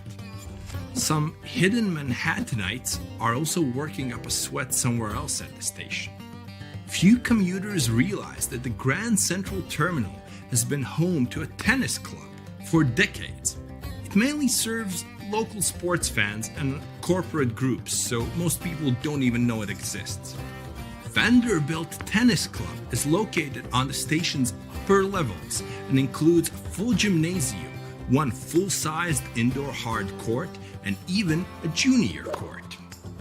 While it might seem strange to join, the Tennis and Fitness Club is quite popular among the locals. Most of the Supreme Court building is what you'd expect: courtrooms, offices, and other generally dull workspaces. But that's until you get to the 5th floor. The building has a hidden basketball court, nicknamed the highest court in the land. This court is frequented by many of the building's workers. The room was initially designed as a storage space, but some people started turning it into a makeshift court to practice their tennis game. The trend took off, and eventually it turned into a basketball court we know today. One of the most fascinating things about Niagara Falls is how naturally falling water is used to generate energy. The falls had slowed to a trickle or even stopped because of freezing and ice on several occasions. But a little known secret of the falls is that they can be turned off. And in 1969, the US Army Corps of Engineers did just that. To generate hydroelectric power, engineers developed ways to control the water's flow and fall to get the most out of it. All this water causes lots of erosion, so a facelift was planned. Unfortunately, the plan ended up being a bit of a failure. Meanwhile, this lady is no failure. She's an icon, a symbol of hope, and one of the most recognizable figures in the world. And she wears size 879 shoes. The Statue of Liberty is one of the most recognizable structures in the USA and in the world. In 1886, the monument wasn't just symbolic. For 16 years, the statue functioned as a fully operational lighthouse. Tourists at the US landmark can head to her crown for a stunning city view, but there used to be a room in the torch that could be accessed. Unfortunately, the ladder to the torch room was damaged by a shockwave from a nearby explosion, making the room inaccessible from 1916 until today. And it hasn't welcomed any visitors since. When the Brooklyn Bridge was first under construction, the engineers faced two significant problems. Well, the city didn't have enough money to pay for the whole project, that's a first, and local wineries were refusing to relocate out of the path of the construction. The engineer managed to find a great solution to both problems. They helped finance the bridge by building wine cellars and renting them out to local businesses that needed the extra storage. That's a pretty genius approach to financing a bridge, actually. Today, the city of New York has taken ownership of the cellars and stripped the caverns of their original functionality. Now, they are primarily unused and full of maintenance equipment. Disneyland has fast become one of the most famous landmarks in America. Hardcore fans might think they know all of the park's secrets, but some might even surprise regular parkgoers. Hidden behind an unmarked door in Disneyland's New Orleans Square, you can find a posh, expensive restaurant called Club 33. If dining here is on your to-do list for your next vacation, you better start saving your money right now. The price to enter is a little expensive, costing around $25,000 to join, plus an annual fee of $12,000. If you feel wrong about never being a part of Club 33, maybe this will cheer you up. The waiting list can be up to 14 years long, and even Walt Disney himself never got to see it. The Golden Gate Bridge was once the world's longest suspension bridge. This eye-catching 1.7-mile-long feat of engineering was completed in 1937. While many people know that the bridge is constantly being repainted, did you know that the paint color, which looks red, is called International Orange? Interestingly, the color was just a primer, but it turned out to be quite visible through the thick fog. The bridge's original color plan was suggested to be black with yellow stripes to maximize its visibility for passing ships. That's quite an ugly combination, I think. Most people who visit the Lincoln Memorial are in awe of the size and view of the reflecting pool. Some even spend all of their energy trying to find the famous typo carved into the walls. In the line, "With high hope for the future," the sculptor mistakenly spelled the future with an E instead of an F. Yet they tried filing it in, but the typo is still visible. Visiting the Gateway Arc to look at the city of St. Louis is like looking back in time. Most visitors don't know that the Arc also provides a glimpse back to its construction. Built to withstand earthquakes and high winds, the Arc can move and bend as much as 18 inches in high winds. The Ark is the tallest national monument in the United States, standing at 630 feet. Few people realize that it's 630 feet wide as well. That's impressive. The most peculiar thing about this spectacular construction isn't just its story, but that it also contains the stories of over 600,000 people from St. Louis. Hidden underneath the deluxe Wolford Astoria Hotel is a secluded platform called Track 61, part of the Grand Central Terminal. A railway car believed to be designed for President Franklin D. Roosevelt was left in the station for decades before being removed. This private train car was able to pull into the underground station where he could come and go unseen by the public. Unfortunately, the car turned out to be just for transporting parts of construction materials, which is not really as cool as transporting a president. The Liberty Bell features one of history's most famous repair jobs. Well, actually, lack of repair jobs. The bell was tested, split, and repaired when first received. And it just got worse from there. After nearly 90 years of use, a narrow crack formed in the Liberty Bell in 1840s. When the city of Philadelphia sought to repair the bell in 1846, metal workers made the crack even worse. Attempts were made to repair the existing rupture in the bell, but it was subsequently fractured beyond repair. After all of this, it had to be taken out of service for good. The bell we see today is just a replica. Not one person alive today has heard the authentic original sound of the bell.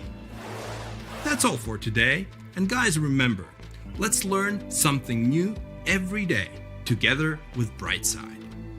Imagine you can spend an entire week digging in the ground, scanning for ruins, and taking photographs of the world's most surreal archaeological sites. Would you be up for it? Grab your magnifying glasses and let's do some digging. When in Rome, do as the Romans do. Walk around the city stumbling upon ancient history, So you're strolling around Esquiline Hill on a sunny afternoon. You have just finished your third gelato when you suddenly see it. The magnificent Domus Aurea, or Golden House, for the non-Latin speakers. The Roman Emperor Nero ordered to build this huge palace back in 64 BCE. The construction finished in 68 BCE. In its glory days, it occupied an area 3 times the size of the Vatican City. The building had gold leaf decor, semi-precious stones, and tons of frescoes. There were over 300 rooms in the palace, some of them overlooking the beautiful vineyard and animal-filled woods nearby. It held an enormous 100-foot statue of Nero himself. The octagonal wall was the grandest construction in the complex. Originally, it was a banquet hall with waterfalls cascading down the back walls. The hall rotated around its axis day and night as petals fell from above.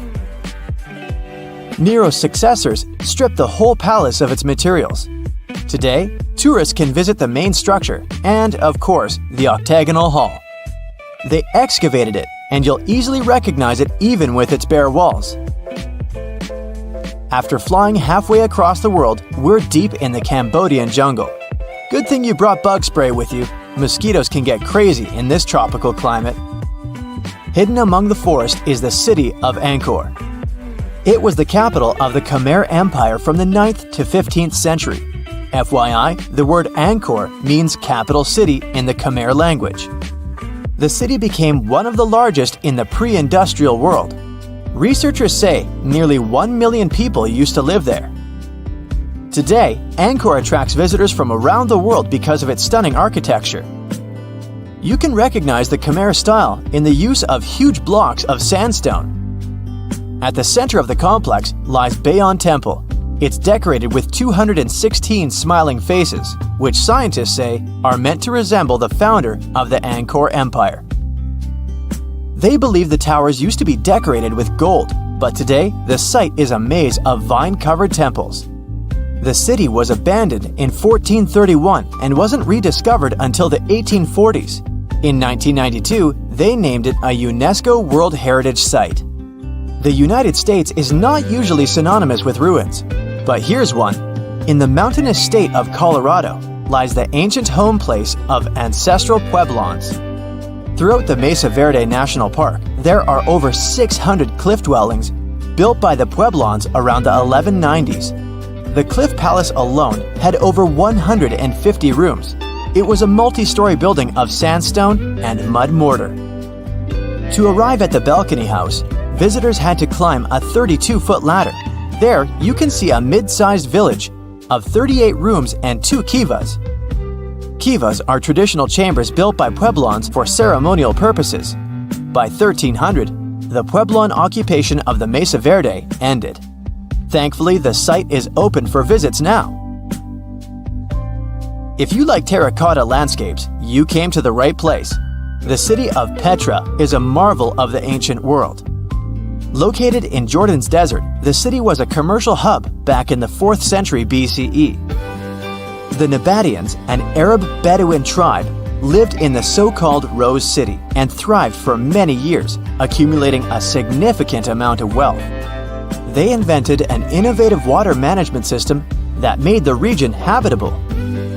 The rock-carved gate-like structure Petra is famous for is what is called the Pharaoh's Treasury. It stands at the main entrance to the site and is said to have a hidden treasure beneath it. In the early 2000s, the site was named one of the 7 new wonders of the world. All the way in South America, in the country of Guatemala, lie ancient Mayan ruins. The lost city of Tikal is a site made of 12,000 buildings, the remains of the capital of the ancient Mayan Empire. It is comparable in importance to London or New York. The North Acropolis is Tikal's most ancient complex of monuments. Built solely by human hands in 750 BCE, it served as the resting place of kings and chiefs. Back in the day, the step pyramid temples were painted a beautiful red. Mayans loved that color. Today, of course, you'll only see the limestone. Archaeologists have no clue as to the cause of Tikal's decline. Was it drought, disease, or something else altogether? Located on the left bank of the river Tigris is a strange old ruin, a battered archway. It belonged to a city named Ctesiphon, the jewel of the Persian Empire for over 800 years. The city hosted an extravagant palace, decorated with a glass mosaic, jewel-adorned carpets, and a lot of marble. What is it with royalty and marble anyway? The arch was part of an imperial palace complex. Until modern times, it was the largest man-made freestanding vault. Notice how there are no pillars sustaining it. The enormous wealth of the city made it a constant target for other empires, until it eventually fell. In the mood for some more Mayan ruins? Chichen Itza is an archaeological site with the best preserved pyramids on Earth. Located in Mexico's Yucatan state, this Mayan city is well over 1,500 years old. At its peak, it was home to 35,000 people. The site has a total of 26 ruins to be uncovered. The highlight here is El Castillo, a tremendous step-like temple standing 80 feet above the ground. Its most peculiar feature is that it has 91 steps up each of its 4 sides, including the upper platform. It makes for 365 steps, the number of days in the solar year. The oldest lost city in this list dates back to the Neolithic period. It was when us, human beings, started farming for the first time, instead of living a fully nomadic lifestyle based on hunting and gathering. Located on Orkney Island off the coast of Scotland is a prehistoric site known as Skara Brae. Thanks to good restoration, the site is very well preserved. You can see prehistoric dwellings with hearths, stone-built furniture, and even primitive toilets. Researchers found runic symbols on the site, which means they could have attempted some form of writing. Ah, Greece. Fancy some feta cheese, anyone? We've arrived at the focal point of archaeological sites, but today we're exploring one in particular, the Colossus of Rhodes. Also known as the Bronze Giant, it used to be one of the 7 wonders of the ancient world, standing in the harbor of the Greek city of Rhodes back in the 3rd century BCE. The Colossus was said to be 105 feet tall. It's believed that the statue was built with the help of 900 camels. Sadly, it only stood for 54 years. A ravaging earthquake tore it to pieces, so visitors would come and see only a giant foot. Now, there is a whole load of nothing where the statue once stood. I think it's safe to say there are a lot of random ruins on walls spread across the globe. And our final visit for the day consists of exactly those. All the way in northern England lies the ruin of Hadrian's Wall. The Roman emperor commissioned the wall in order to separate his empire from Britain's. The original wall was a lot grander than what is left of it today. But still, the ruins are pretty impressive. They consist of a 73-mile structure stretching from one coast to the other. Back in the day, Hadrian's Wall hosted 17 large forts and numerous observation towers to ensure the maximum safety of his empire. The wall fell into oblivion when the Romans left Britain at the start of the 5th century. People began looting it to build churches, farms, and even houses. Today, if you decide to visit the ruins, you'll only see waist-high fragments of stone. But still, pretty neat, huh? However crazy it might sound, you can actually buy an entire town. These places once had life in them. Over the years, they became abandoned.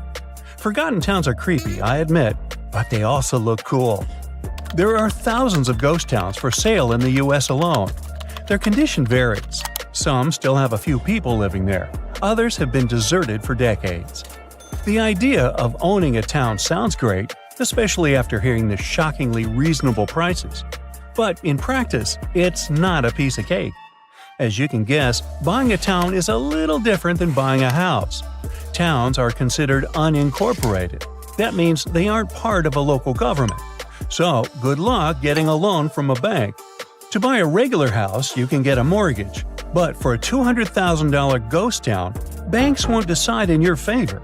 Still, the fact that you can buy a town is exciting.